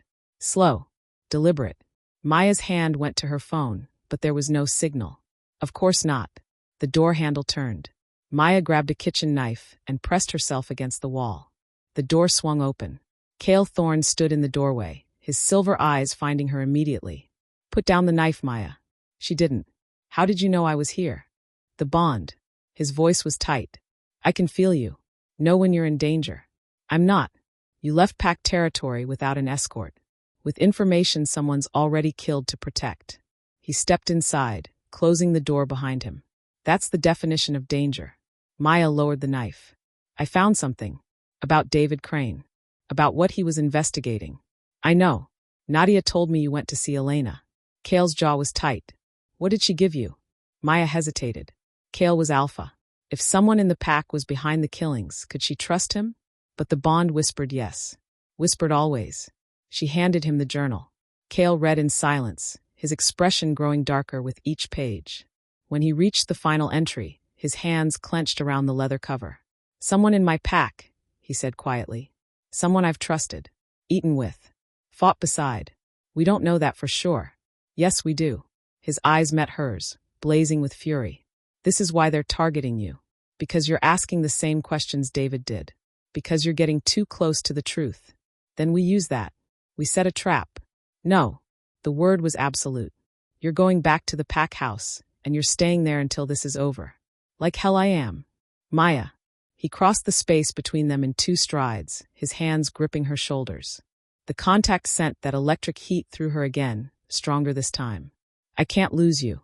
Do you understand? The bond won't survive it. I won't survive it. Maya stared up at him, seeing the raw fear in his eyes. Not fear for himself. Fear for her. Then don't make me sit on the sidelines, she said quietly. Let me help. We find the truth together. For a long moment, they stood frozen, the bond humming between them like a live wire. Then Cale's hand came up to cup her face, his thumb brushing her cheek. You're going to be the death of me. Probably. Despite everything, his mouth quirked. Stubborn woman. You have no idea. The air between them charged, heavy with everything unspoken. Maya's pulse hammered. She could feel his heartbeat through the bond, matching hers rhythm for rhythm. Cale leaned closer, his forehead resting against hers. Tell me to stop. I should. But will you? Maya's breath caught. She should pull away. Should remember that this was insane, impossible, too fast. But the bond knew better. No, she whispered. And Cale kissed her. It wasn't gentle. It was fire and need, and the snap of a bond finally acknowledged. Maya's hands fisted in his shirt, pulling him closer, and Cale growled low in his chest, a sound that was more wolf than man. The world narrowed to sensation, his mouth on hers, his hands tangling in her hair, the bond blazing between them like a star going supernova. When they finally broke apart, both breathing hard, Cale's eyes had gone gold. "Mine," he breathed. And Maya, despite every rational thought screaming at her, answered. "Yours." Chapter 7. The Full Moon Rises. The drive back to the pack house was silent, but the air between them crackled with unspoken words. Maya sat in the passenger seat of Cale's truck, her lips still tingling from the kiss, her body still humming with the aftershock of the bond snapping fully into place. She could feel him now, not just his presence, but his emotions, the fierce protectiveness, the desire barely held in check, the fear that something would take her away. It was overwhelming and terrifying and somehow exactly right. "This changes everything," Cale said finally, his hands tight on the steering wheel. "I know. The pack will know the moment they see us. The bond, it's visible now. In how we move around each other. How we react." His jaw clenched. "Some of them won't accept it. A human mate. They'll see it as weakness. Will they challenge you?" "Maybe." His voice was dark. "Let them try." Maya studied his profile. The sharp line of his jaw, the tension in his shoulders, the way his eyes kept flicking to her like he couldn't help himself. "What happens now? Now we find the traitor in my pack." His voice was cold, deadly. "And we end this before anyone else dies." The pack house came into view, lit up against the darkening sky. Wolves moved through the compound with increased urgency. The full moon was hours away, and Maya could feel its pull even as a human. The air felt charged, electric, like the moment before lightning strikes. Cale parked and turned to face her. "When we go inside, stay close to me. Don't talk to anyone alone. Don't trust anyone except Nadia and Kara. You think someone will come after me? I think someone's been killing anyone who gets close to the truth. And you're holding David Crane's journal." His silver eyes pinned her in place. "I won't let anything happen to you. But you need to be smart. Understood?" Maya nodded. They walked into the compound together, and every head turned. The conversations died. Wolves froze mid-motion, their nostrils flaring as they caught the scent of the bond. Maya didn't know how she knew that, but she did. It was in the way their eyes widened, the way their bodies tensed. Nadia appeared at the entrance to the main hall, took one look at them, and swore under her breath. "Cale, your office. Now. Later. Now." The beta's tone left no room for argument. Cale's jaw tightened, but he nodded. "Maya comes with me." "Fine. But we need to talk before the rest of the pack explodes." They followed Nadia through the compound, aware of every whisper, every stare. Maya's skin prickled with the weight of attention. She'd become something she'd never wanted to be, the center of pack politics. Cale's office door closed behind them with a heavy thud. Nadia rounded on him immediately. "You bonded with her." It wasn't a question. Fully bonded. During a crisis. With a traitor in the pack. "Cale, what the hell were you thinking?" "I wasn't." Cale's voice was tight. "The bond chose. It doesn't ask permission. You're the alpha. You're supposed to be above this." "I'm still a wolf, Nadia." Something dangerous flashed in his eyes. "And she's my mate. That's not negotiable." Nadia stared at him for a long moment, then turned to Maya. "Do you understand what you've just done? What this means for you?"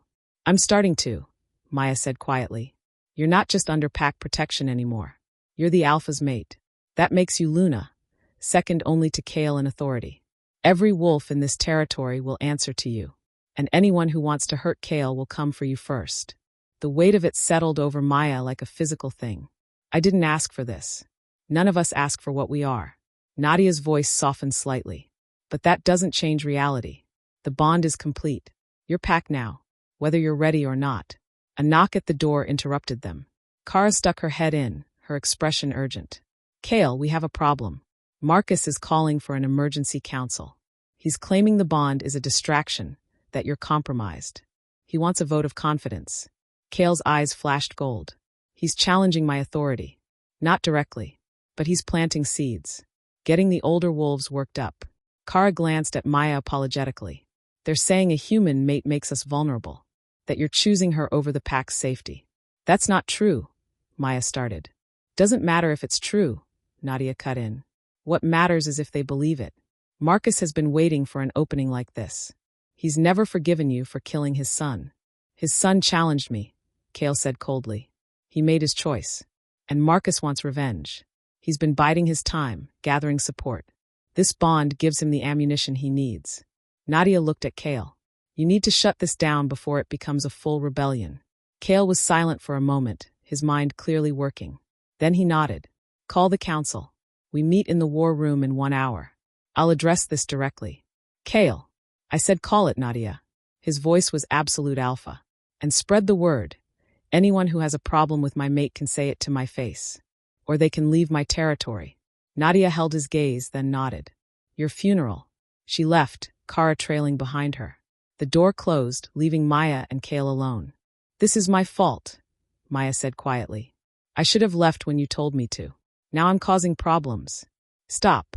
Kale crossed to her in 3 strides, his hands framing her face. This is not your fault. Marcus has been looking for an excuse to challenge me for years.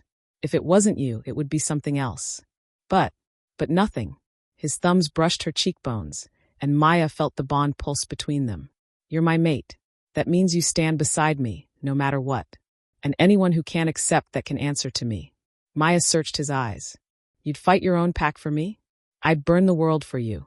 His voice was quiet, absolute. The bond doesn't just make you mine, Maya. It makes you essential. Like air. Like water. I'd rather die than lose you. The words should have scared her. Instead, they settled something deep in her chest. A certainty that matched the one in his eyes. Then we face this together, she said. Together, he agreed. The war room was packed. Every ranking member of the pack stood around the table. 30 wolves, all of them radiating tension. Marcus stood at the far end, his arms crossed, his expression hard. Other older wolves flanked him, their faces equally grim. Maya entered beside Kale, and the temperature in the room seemed to drop 10 degrees. Alpha. Marcus's voice was respectful but edged with challenge. Thank you for agreeing to meet. You called an emergency council during a full moon, Kale said coldly. This better be worth it. It is. Marcus gestured to the gathered wolves. We have concerns. About your judgment. About your priorities. Then voice them. You've bonded with a human. Marcus's voice rang through the room. During the worst crisis our pack has faced in 50 years. While a traitor walks among us. While rogues kill our people. He paused. Some of us question whether your personal attachments are clouding your ability to lead. Several wolves nodded in agreement. Maya felt Kale tense beside her, fury rolling off him in waves. Are you challenging me, Marcus? Kale's voice was deadly quiet. I'm questioning your judgment. That's the same thing. The room held its breath. Marcus stared at Kale for a long moment, then looked away. Not quite submission, but not quite challenge either. I'm not looking for a fight, Kale. I'm trying to protect this pack. By undermining my authority? By asking hard questions. Marcus's eyes found Maya. She's human. She doesn't understand our ways, our laws. She's a liability. She's my mate, Kale said flatly. Which makes her Luna. Which means she outranks everyone in this room except me. And if you have a problem with that, then you have a problem with pack law. Pack law says the alpha must put the pack first. And I am. Kale's voice cut like a blade. Maya Reeves has done more to help this pack in 3 days than most of you have done in years. She's investigating the disappearances, following leads we missed, asking questions we were too afraid to ask. She saved my life when a rogue tried to kill me. And she's uncovered evidence that someone in this room is a traitor. Shocked silence. What evidence? Someone asked. Kale pulled out David Crane's journal and set it on the table. David Crane was investigating the massacre 50 years ago. He found a pattern. Every cycle of attacks corresponds with challenges to alpha authority. Someone's been creating rogues, killing our people, for half a century. And whoever it is, they killed David before he could expose them. Murmurs erupted around the table. Wolves exchanged glances, suspicion blooming. Where did you get this? Marcus demanded. From his mother, who Maya interviewed today. Kale's eyes swept the room. So before any of you question my judgment, remember that my mate is doing the job you all should have done. She's finding the truth.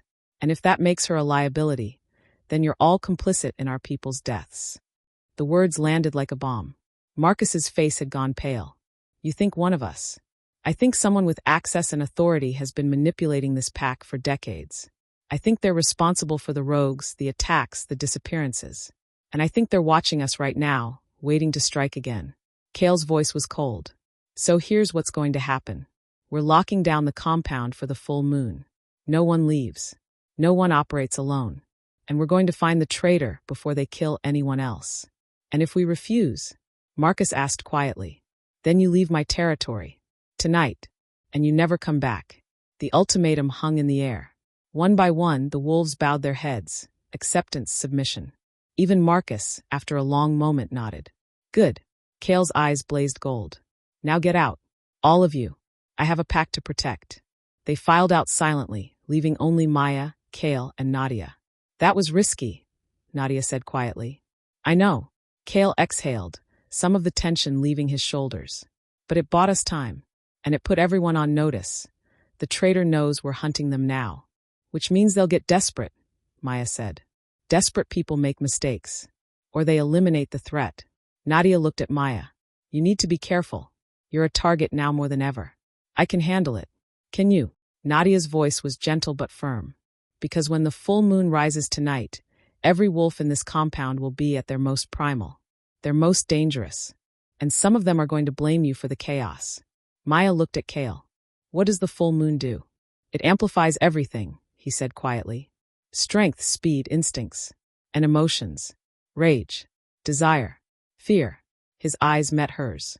The bond will feel stronger too. Almost overwhelming. How do I prepare for that? You don't. You just survive it. Night fell like a curtain. Maya stood at the window of Kale's quarters. She'd been moved there for safety, watching the moon rise over the mountains. It was massive, silver-white, pulling at something deep in her chest even though she wasn't a wolf. Behind her, she could hear Kale pacing, his movements restless. The bond hummed between them, growing stronger with each passing minute. You should stay inside tonight, Kale said, his voice rougher than usual. Lock the door. Don't come out for any reason. Where will you be? Running with the pack. It's tradition. The alpha leads the hunt on the full moon. His eyes found hers, and they were already more gold than silver. But I don't want to leave you. I'll be fine. You don't understand. He crossed to her in 2 strides, his hands gripping her arms. The bond. The moon. Everything's pulling at me. Telling me to claim you. To mark you. To make sure every wolf in this territory knows you're mine. Heat flooded through Maya at his words, at the raw need in his voice. Kale. I'm barely in control right now. His forehead pressed against hers. So please. Stay inside. Let me get through tonight without doing something I can't take back. Maya's breath caught. She could feel it now, the wildness rising in him, the wolf pushing at his human skin. Okay, I'll stay. Relief flooded his expression. He kissed her once, hard and desperate, then pulled away. Lock the door behind me. He left before she could respond. Maya locked the door as instructed and leaned against it, her heart pounding. Outside, she could hear howls rising, the pack answering the moon's call, one voice joining another until it became a chorus. Beautiful. Terrifying. Primal. She moved back to the window and watched as shapes streamed from the compound. Wolves of every size and color, running toward the forest with Kale at their head. His black fur gleamed in the moonlight, and even from a distance, Maya could feel him through the bond. Then they disappeared into the trees, and she was alone. The compound was eerily quiet. Only a handful of wolves remained, guards, elders, those too young or too old to run. Maya checked her phone. No signal, as always. She settled on the couch with David Crane's journal, reading through it again, looking for anything she might have missed. An hour passed. 2. Then she heard it. Footsteps in the hallway outside. Slow. Deliberate. Maya froze. The footsteps stopped outside the door. A voice muffled. Maya Reeves? She didn't recognize it. Who is it? Elena Crane. I need to talk to you. About David. Maya's instincts screamed warning. Elena shouldn't be here. Shouldn't know where she was staying. How did you get into the compound? Maya called through the door. Please. I have information. About who killed my son. Maya's hand went to her phone. Still no signal. She was alone, cut off, with someone who might or might not be Elena Crane standing outside. Slip it under the door, Maya said. Silence. Then. I can't. It's not safe to write down. You need to come with me. I'm not opening this door. Fine. The voice changed, went cold flat. Then I'll open it myself. The lock clicked. Maya's blood ran ice cold. She hadn't locked it with a key. It was a deadbolt, solid metal. impossible to pick from the outside. Unless you had a key. Unless you had access. The door swung open. A man stood in the doorway. Not Elena. Someone Maya had seen in the war room. One of the older wolves who'd stood with Marcus. And his eyes were glowing yellow. "Hello, Luna," he said, his voice distorted. Time to finish what David started. Chapter 8. The Traitor Revealed. Maya didn't think. She grabbed the nearest weapon, a heavy iron poker from beside the fireplace, and swung it with everything she had. The wolf dodged, faster than anything human, and the poker crashed into the doorframe, splintering wood. He laughed, a sound that was more growl than humor. "Feisty. I can see why the alpha chose you." He stepped into the room, his body already beginning to shift, bones cracking, muscles rippling beneath his skin. "Shame you won't live long enough to enjoy it." Maya backed toward the window, her mind racing. She was 3 floors up. No way down except through him.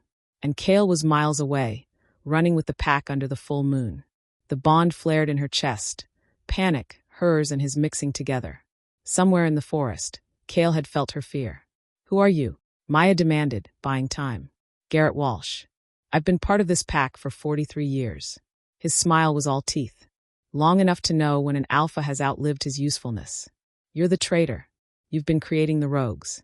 Creating? No. His transformation was halfway complete now, a horrifying mix of man and wolf. "I've been unleashing them. There's a difference. The corruption was always there, buried in the bloodline. I just found a way to trigger it, to turn loyal wolves into monsters." "Why?" "Because Kale Thorne is weak." Garrett's voice was distorted, guttural. "He cares too much. About humans, about peace, about this pathetic alliance with a town that should fear us. 50 years ago, we ruled Moon Hollow. We were gods. And then the old alpha made his deal, and we became pets." Maya's mind spun. "The massacre. You caused it. I helped. I was young then, ambitious. The old alpha's second. And when he tried to make peace with the humans, tried to limit our hunting grounds." Garrett's laugh was bitter. "I made sure he paid for his weakness. Made it look like rogues. Made the pack so desperate for stability they'd accept anyone who could restore order." "Kale's father." "Yes. And when he died, his whelp took over. Even weaker. Even more human." Garrett's transformation completed, and where a man had stood, there was now a massive wolf with gray fur and burning yellow eyes. "But I've been patient, building my network, creating rogues, weakening the pack from within. And tonight, with Kale gone, I eliminate his greatest weakness. Me. You." He crouched, preparing to lunge. "And when he comes back to find his mate dead, his grief will destroy him. The pack will turn on him. And I'll finally take my rightful place as alpha." Maya's hands tightened on the poker. "You really think you can beat him?" "I don't have to beat him. I just have to break him." Garrett lunged. Maya threw herself sideways, and his jaws snapped shut on empty air. She swung the poker again, catching him across the ribs with a sickening crack. He yelped, stumbled. And then she was running. Out the door, down the hallway, her feet pounding on the wooden floors. Behind her, Garrett's howl shook the walls, pain and rage combined. Maya burst into the stairwell and took the stairs 3 at a time, nearly falling twice. Her mind screamed that she needed to get outside, needed to reach the forest, needed to find Kale. A weight slammed into her from behind. Maya crashed into the wall, the air knocked from her lungs. Claws raked across her shoulder, and pain exploded white-hot through her body. She screamed. Garrett's jaws closed on her arm. Then the bond roared. It wasn't just in her chest anymore. It was everywhere, flooding her veins with something primal and fierce. Strength that shouldn't exist. Speed that defied physics. Her vision sharpened, colors becoming almost... Maya twisted and drove her elbow into Garrett's eye with force that made him release her with a yelp. She kicked out, catching him in the chest, and he flew backward down the stairs. She stared at her hands, shaking. What the hell? No time. Garrett was already getting up, blood dripping from his muzzle. Maya ran. She burst out of the compound into the cold night air. The moon hung overhead, massive and silver, pulling at something deep in her bones. The forest loomed ahead, dark, endless, full of howls and movement. Behind her, Garrett crashed through the door. Maya sprinted for the trees. The moment she crossed into the forest, everything changed. The sounds became sharper. Whine through leaves, the skitter of small animals, the distant thunder of paws on earth. She could smell things, pine sap, damp soil, blood. Her blood. And she could feel Cale. Not just his presence, but his location. North. 2 miles. Running toward her at full speed. A tree root caught her foot, and Maya went down hard. She rolled, but Garrett was already there, his massive form blocking out the moonlight. Impressive, he growled. The bond's already changing you. Making you stronger. Almost like you were meant to be one of us. His jaws opened. What a waste. A black blur hit Garrett like a freight train. Cale. He was massive, easily twice Garrett's size, his black fur rippling with muscle, his silver eyes blazing with fury. He drove Garrett into a tree with enough force to crack the trunk, his jaws clamped around the traitor's throat. Other wolves burst from the trees. Nadia, Marcus, dozens of pack members, all of them snarling and surrounding Garrett. He was trapped, bleeding, outmatched. Cale's voice, somehow still understandable despite his wolf form, was murder itself. You touched my mate. Cale. Garrett tried to shift back to human, but Cale's jaws tightened, cutting off his words. You tried to kill her. She's human. She doesn't belong. Cale's growl shook the ground. She's mine. And you're dead. Wait. Marcus's voice cut through the clearing. He'd shifted back to human form, standing naked and covered in dirt. Cale, if you kill him now, we lose our chance to find out who else is involved. He said he had a network. Cale didn't move, his teeth still embedded in Garrett's throat. Maya could feel the war raging inside him through the bond. The need for vengeance versus the need to protect his pack. Cale. Maya's voice was quiet, but it cut through the bloodlust. Marcus is right. We need answers. Slowly, Cale released his grip. Garrett collapsed, gasping, blood streaming from the wounds on his neck. Cale shifted back to human form, and Maya saw the barely controlled fury on his face. Chain him, Cale ordered. Silver. I want him alive until he tells us everything. 2 wolves dragged Garrett away, still in his wolf form, too injured to resist. The pack dispersed slowly, leaving Maya and Cale alone in the clearing. He crossed to her in 3 strides and pulled her into his arms, his hands shaking as they moved over her body, checking for injuries. You're hurt. It's not that bad. He bit you. Cale's voice cracked. I felt it. Through the bond. I felt your pain. I'm okay. Really. Maya cupped his face, forcing him to look at her. I'm okay.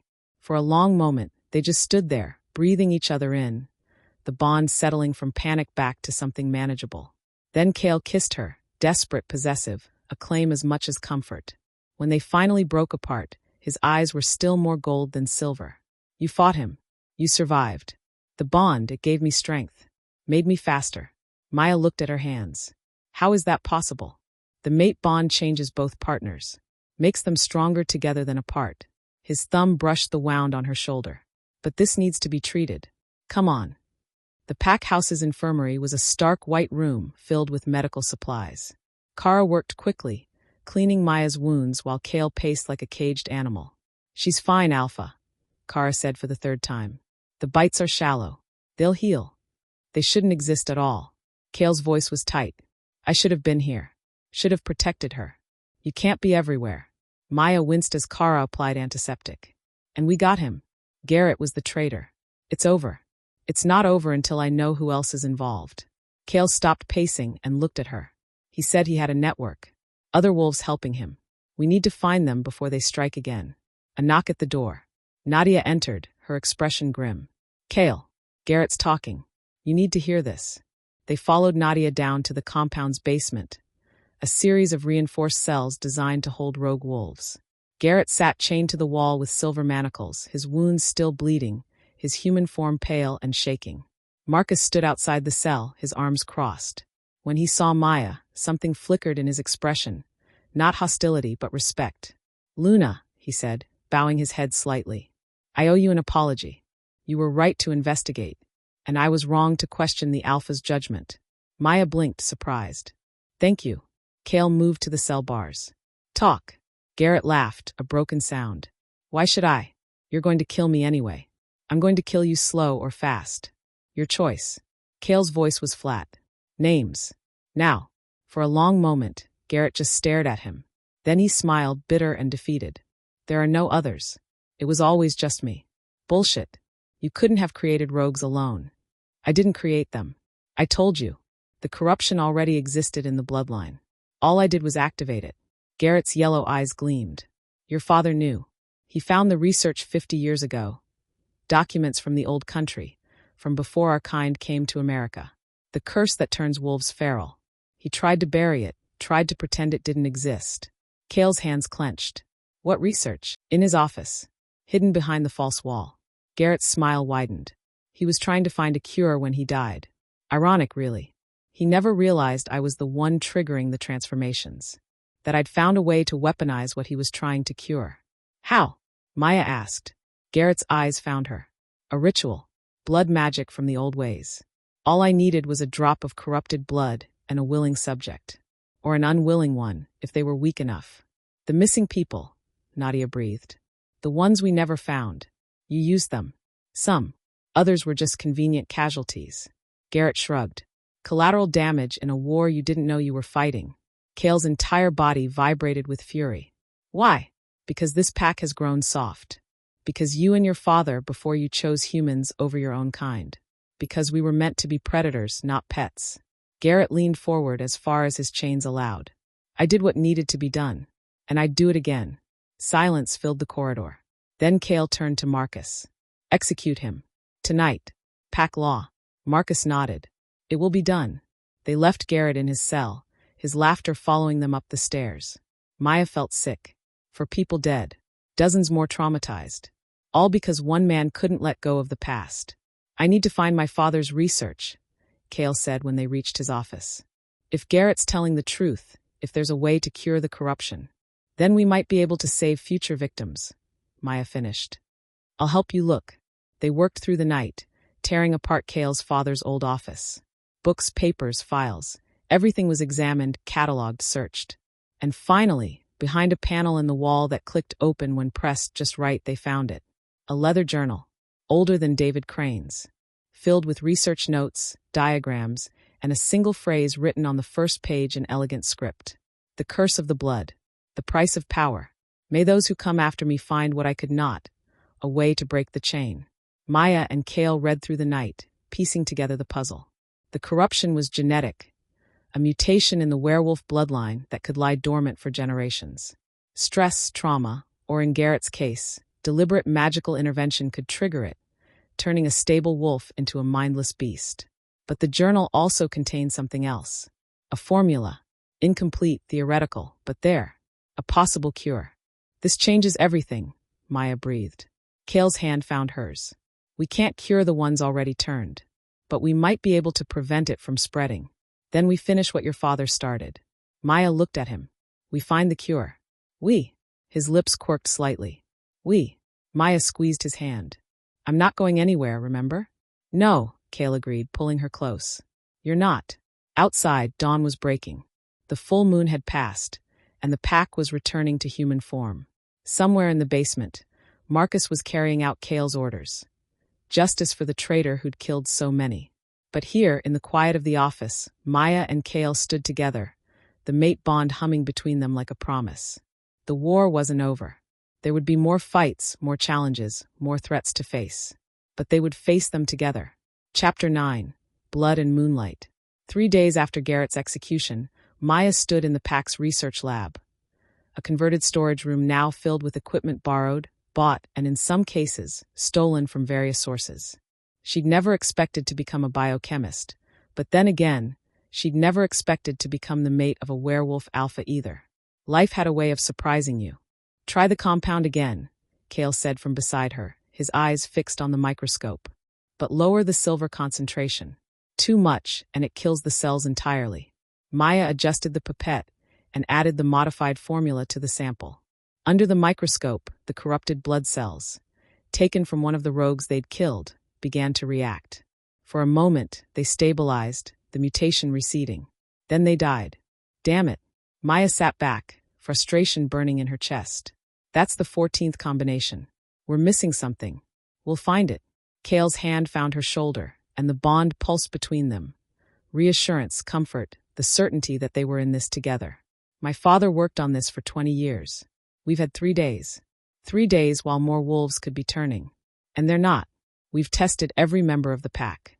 The corruption is rare, And without Garrett to trigger it, the dormant cases stay dormant. Cale turned her to face him. We have time. Don't push yourself into exhaustion. Maya knew he was right, but the need to solve this, to fix what Garrett had broken, drove her forward.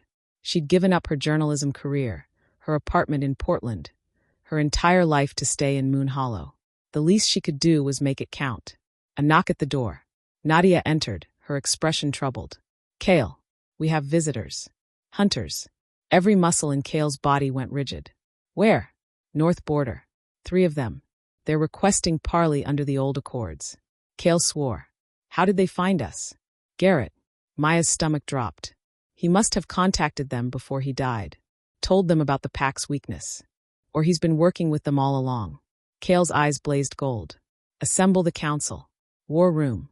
10 minutes. Nadia left, and Cale turned to Maya. You stay here. Lock the door.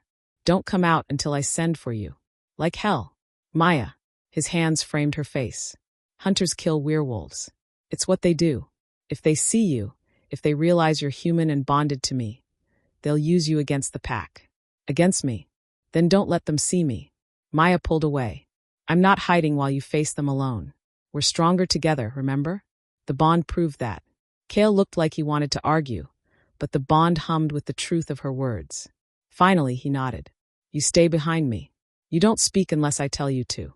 And if things go bad, you run. Understood? Understood. The hunters waited at the northern border, exactly where the treaty stones marked the edge of pack territory.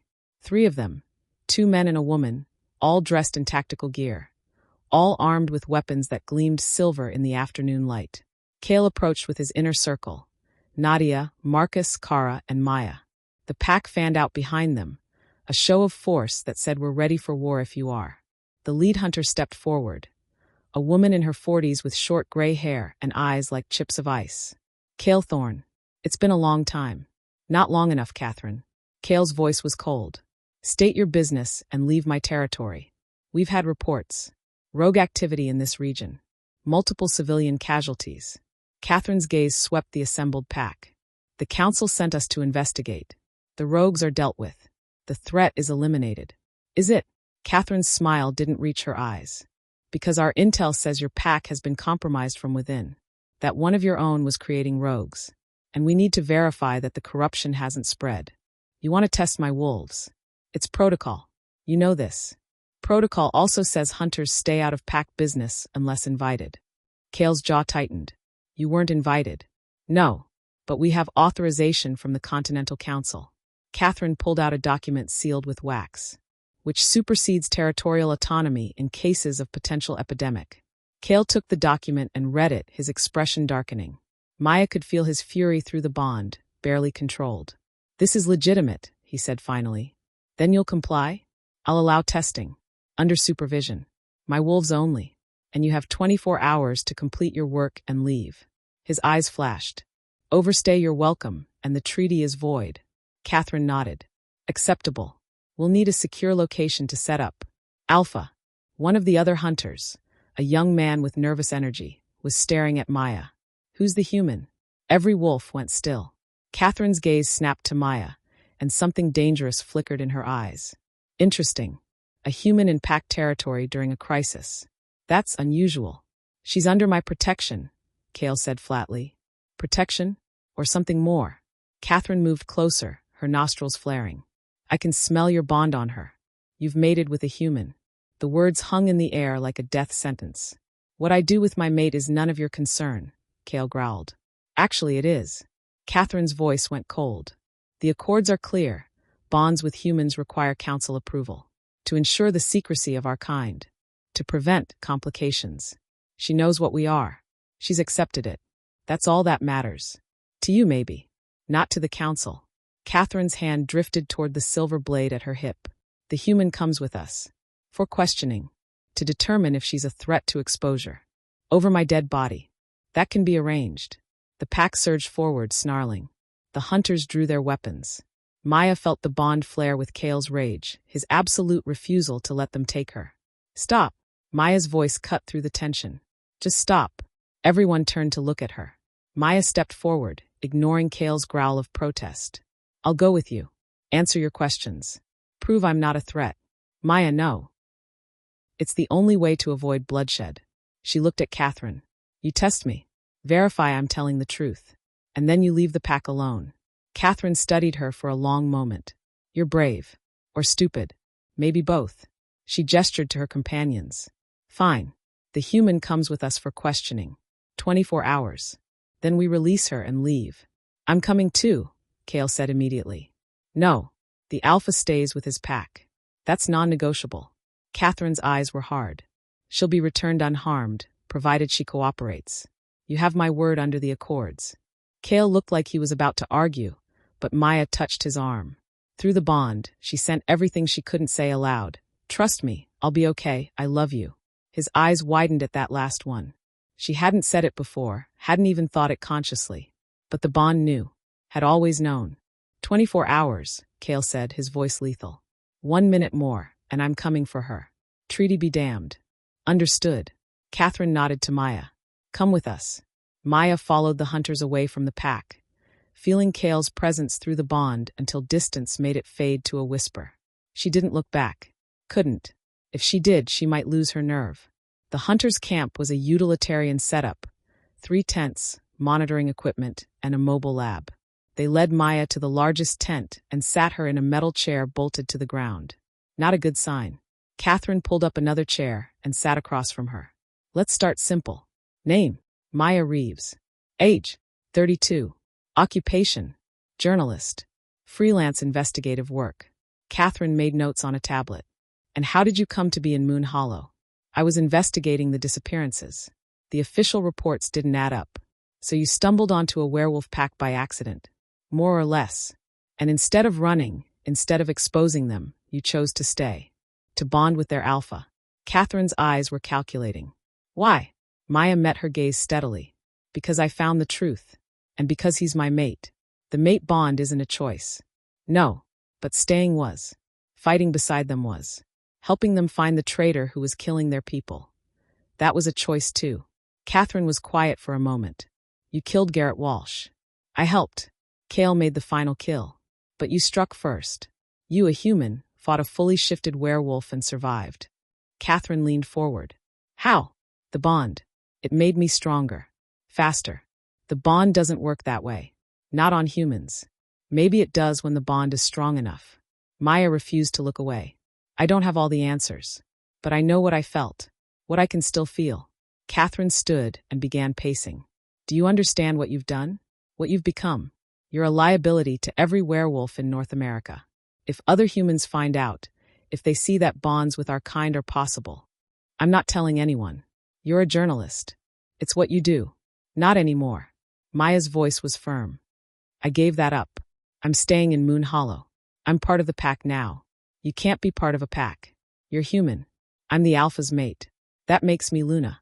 And before you say that's impossible, I've already been accepted by the pack.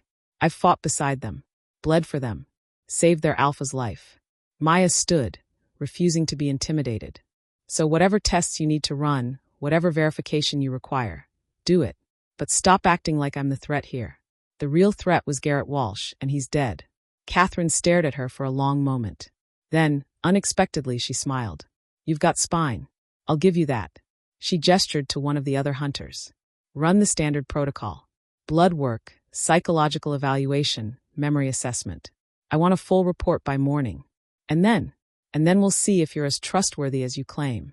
The tests were invasive and exhausting. They drew blood, hooked her up to machines that monitored her vitals and brain activity. Asked her the same questions 50 different ways looking for inconsistencies. But Maya had told the truth. And the truth, as it turned out, was enough. When dawn broke, Catherine entered the tent where Maya had been confined overnight. You're clean. No evidence of coercion, manipulation, or supernatural influence beyond the mate bond itself. So I can go? Almost. Catherine pulled out a document. You need to sign this. A binding agreement that you'll never expose the existence of werewolves. Never write about them. Never speak of them to humans outside the pack. Violate it, and the council has the authority to eliminate you as a threat. Maya took the pen and signed without hesitation. Done. Just like that. I already made my choice. This just makes it official. Catherine studied the signature, then nodded. You're free to go. Tell your mate the council has granted provisional approval for your bond. But you'll be monitored. Step out of line and we'll be back. Understood. They escorted Maya back to the border, where Cale was waiting. He must have been standing there all night. His clothes were damp with dew, his eyes shadowed with exhaustion and worry. The moment he saw her, relief flooded the bond so strongly it nearly knocked her over.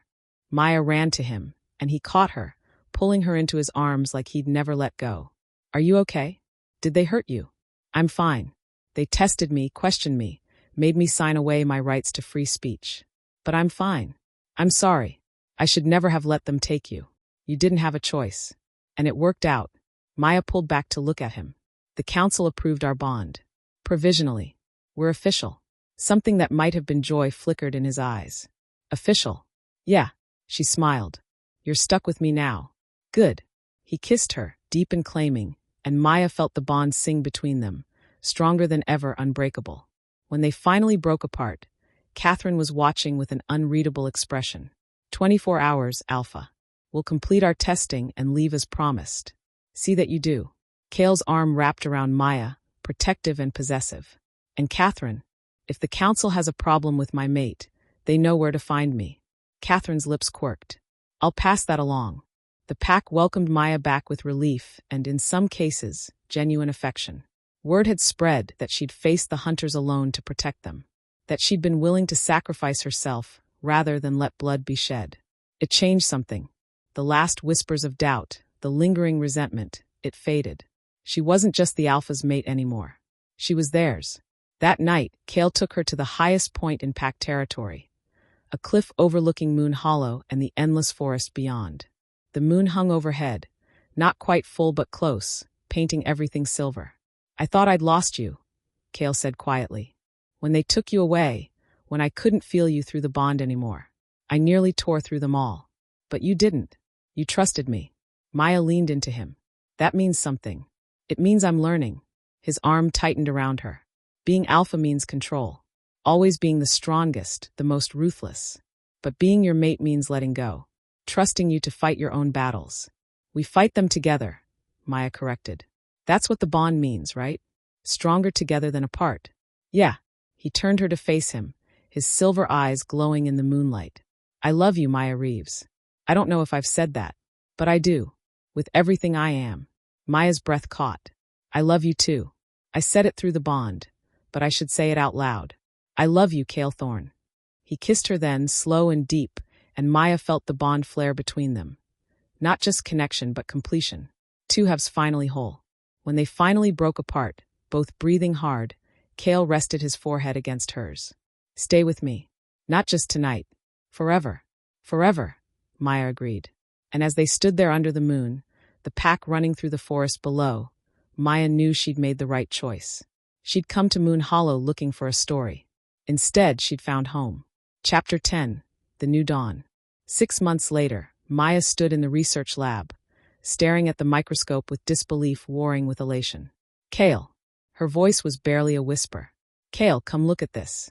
He crossed the room in 3 strides, leaning over the microscope. Under the lens, the corrupted blood cells were changing. Not dying, not mutating further, but healing. The malformation receding, the healthy cellular structure returning. Is that? Cale's voice caught. The cure. We did it. Maya turned to him, tears blurring her vision. After 6 months, we actually did it. Cale pulled her into his arms, and through the bond, she felt his emotions crash over her like a wave. Relief, pride, hope, and love so fierce it took her breath away. My father would be proud. We couldn't have done it without his research. Maya wiped her eyes. But yeah, I think he would be. They'd worked tirelessly since the hunter's visit, refining the formula, testing combinations, pushing through failures and dead ends. The pack had helped, Kara managing supplies, Nadia coordinating with contacts in other territories, even Marcus offering his knowledge of old pack remedies. And now, finally, they had it. A cure for the corruption that had plagued the werewolf bloodline for generations. We need to test it on a living subject, Cale said, already moving to the communication console. I'll contact the council, request authorization. Already done. Nadia's voice came from the doorway. She held up her phone, grinning. I've been monitoring your work. When I saw the breakthrough 10 minutes ago, I sent the preliminary data to the Continental Council. They've approved immediate human trials. Human trials? Maya blinked. The subjects will be wolves. Wolves who volunteered. Who've been living with dormant corruption, afraid it might trigger. Nadia's expression grew serious. We've got 12 candidates lined up, including one from our own pack. Kale's eyes widened. Who? Dylan, Jackson's younger brother. Nadia's voice was quiet. The genetic screening showed he carries the same markers Jackson did. He's been terrified he'll go rogue like his brother did under Garrett's influence. This is his chance at a future. Maya felt her chest tighten. Dylan was 21, bright-eyed and eager, with his brother's smile and his father's determination. The thought of him trapped by the corruption, living in fear. Bring him in, Maya said. Let's give him that future. Dylan sat in the medical chair, trying and failing to look calm. So this is it, the miracle cure. We hope so. Maya prepared the injection, her hands steady despite her nerves. The formula targets the corrupted gene sequence and repairs it at the cellular level. In theory, once administered, the corruption can't be triggered. You'd be immune. In theory. We've tested it extensively on blood samples. But you're right, this is the first live trial. There could be side effects we haven't anticipated. Maya met his eyes. You can back out. No one would blame you. No. Dylan's jaw set. I've been living in fear for 6 months. Wondering if I'm going to wake up one day as a monster. If this works, I'm free. And if it doesn't? He shrugged. At least I tried. Kale stood in the doorway watching. Through the bond, Maya felt his concern, his pride, his absolute faith in her abilities. It steadied her. Okay. Maya positioned the needle. This might sting. I've been clawed by rogues. I think I can handle a needle. Despite the tension, Maya smiled. She administered the injection slowly, watching Dylan's face for any sign of distress. The formula was clear, almost glowing in the harsh fluorescent light. Dylan winced. Yeah, that definitely stings.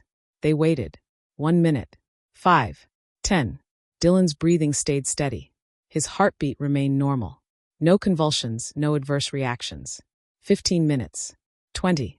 How do you feel? Maya asked. Fine. Actually better than fine. Kind of lighter?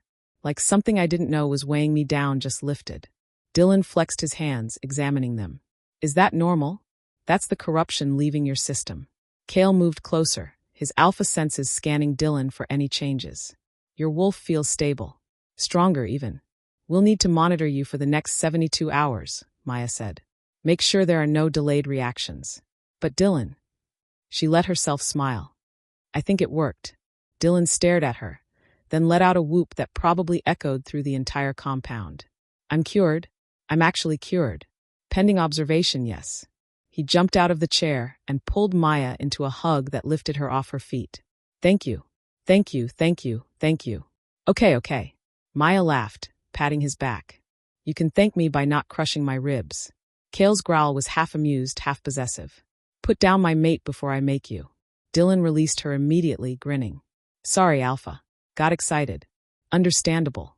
Kale's expression softened. You did well. Your brother would be proud. Something flickered in Dylan's eyes, grief, yes, but also hope. I know, and I'm going to make sure his death meant something. Help you distribute this cure to every wolf who needs it. We will, Maya said firmly. Together. Word of the cure spread through the werewolf community like wildfire. Within a week, they'd successfully treated all 12 volunteers. Within a month, packs from across North America were requesting the formula. The Continental Council officially sanctioned the cure, and Maya found herself thrust into a position she'd never imagined. Luna not just of Moon Hollow, but a figure of hope for werewolves everywhere. It was overwhelming, terrifying, and deeply satisfying. But through it all, the bond with Kale kept her grounded. They worked together, leading the pack through this new era. He handled the politics and security. She managed the research and distribution. And together, they built something neither could have achieved alone.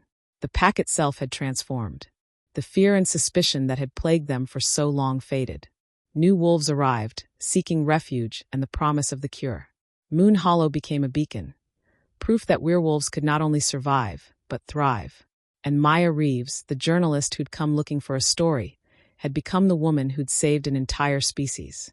On a cool evening in early autumn, Maya stood on the cliff where Kale had first told her he loved her. The leaves were turning gold and red, and the air smelled like pine and approaching rain. Footsteps behind her. She didn't need to turn to know who it was. The bond told her everything. Kale wrapped his arms around her from behind, resting his chin on her shoulder. Thinking about something? Everything. How much has changed in less than a year? Maya leaned back against him. I came here to expose secrets. Instead, I became part of one. Regret it? Not for a second. She turned in his arms to face him. Though I'll admit, when I imagined my future back in Portland, Luna of a werewolf pack wasn't on the list. No, his eyes glinted with amusement. What was on the list? Oh, Pulitzer Prize, corner office, maybe a cat. Maya grinned. I got something better. A grumpy alpha with control issues? A mate who challenges me every day. A pack that's become family. A purpose bigger than myself. She touched his face. Yeah, definitely better than a cat. Kale kissed her, slow and deep, and Maya felt the bond sing between them. As strong now as it had been that first electric moment. Maybe stronger. When they broke apart, Kale's expression grew serious. There's something I need to tell you. Maya's heart skipped. That sounds ominous. Not ominous. Just significant. He took her hand. The council has officially recognized our bond. Full acceptance, not provisional. And they've done something unprecedented. What? They've extended the offer to other packs. Permission to bond with humans, if the circumstances warrant. If the human understands what they're accepting. Kale's silver eyes held hers. You changed pack law, Maya. You proved that humans and wolves can not only coexist, but strengthen each other. Maya's breath caught. That's huge. It's revolutionary. And it's because of you. His thumb brushed her knuckles. Because you didn't run. Because you fought. Because you saw us as people, not monsters. You're not monsters. You never were. A lot of humans would disagree. Then they're wrong. Maya squeezed his hand. And we'll prove it. One bond, one cure, one day at a time. Kale pulled her close again, and they stood there as the sun set over Moon Hollow, painting the sky in shades of fire and gold. The pack moved through the compound below, working, training, living. Safe for the first time in decades. I love you, Kale said quietly, for everything you are, everything you've done, everything you're going to do. I love you too. Maya pressed her face against his chest, listening to his heartbeat through the bond. Always. And as the first stars appeared in the darkening sky, Maya Reeves knew with absolute certainty that she was exactly where she was meant to be. Not investigating a story. Living one. 1 year after Maya arrived in Moon Hollow, the town held its first annual harvest festival. A celebration not just for the pack, but for the entire community. Humans and wolves working together, no longer separated by secrets and fear.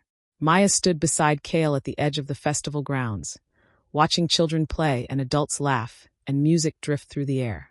Elena Crane was there, talking with Nadia about something that made them both smile. Kara was manning a booth selling baked goods, her infectious laugh carrying across the crowd. Marcus stood with Dylan and several younger wolves, all of them wearing shirts that read "Cured and Proud." We did this, Maya said softly. Together. We did. Kale's arm wrapped around her waist. Though you did most of the heavy lifting. That's not true. You found the traitor. You helped create the cure. You convinced the council that humans and wolves could bridge the divide. His eyes were warm. You saved us all, Maya. In every way that matters. I had help. She gestured to the crowd. From the pack. From you. That's what made it possible. A figure approached, Catherine, the hunter who'd questioned Maya a year ago. But her expression was open now, almost friendly. Luna. Alpha. The council sends its regards. Catherine. Kale nodded cautiously. I didn't expect to see you here. I volunteered for observation duty, making sure the human-wolf integration is proceeding smoothly. She looked at Maya. I was skeptical, about your bond, about whether a human could truly be part of a pack. But I was wrong. Thank you for saying that, Maya said. Don't thank me. Just keep doing what you're doing. Keep proving that our kind can evolve, can be better. Catherine's smile was genuine. You're changing the world, Luna. One small town at a time. She walked away, leaving Maya and Kale standing together. You know what's funny? Maya said after a moment. What? I came here to find the truth, to expose what was happening in Moon Hollow. And I did, just not the way I expected. She looked up at him. I found a truth bigger than any article could capture. About love. About family. About what it means to truly belong. Sounds like a story worth telling. Maybe someday. When we're old and gray and the world is ready to hear it. Maya smiled. But for now, I'm happy just living it. Kale kissed her forehead. Then that's what we'll do. Together. And as the music swelled and the festival continued around them, Maya Reeves, Luna of Moon Hollow, scientist, former journalist, and mate to the Alpha, knew that she'd found something more valuable than any story. She'd found home. And she was never letting go. The end.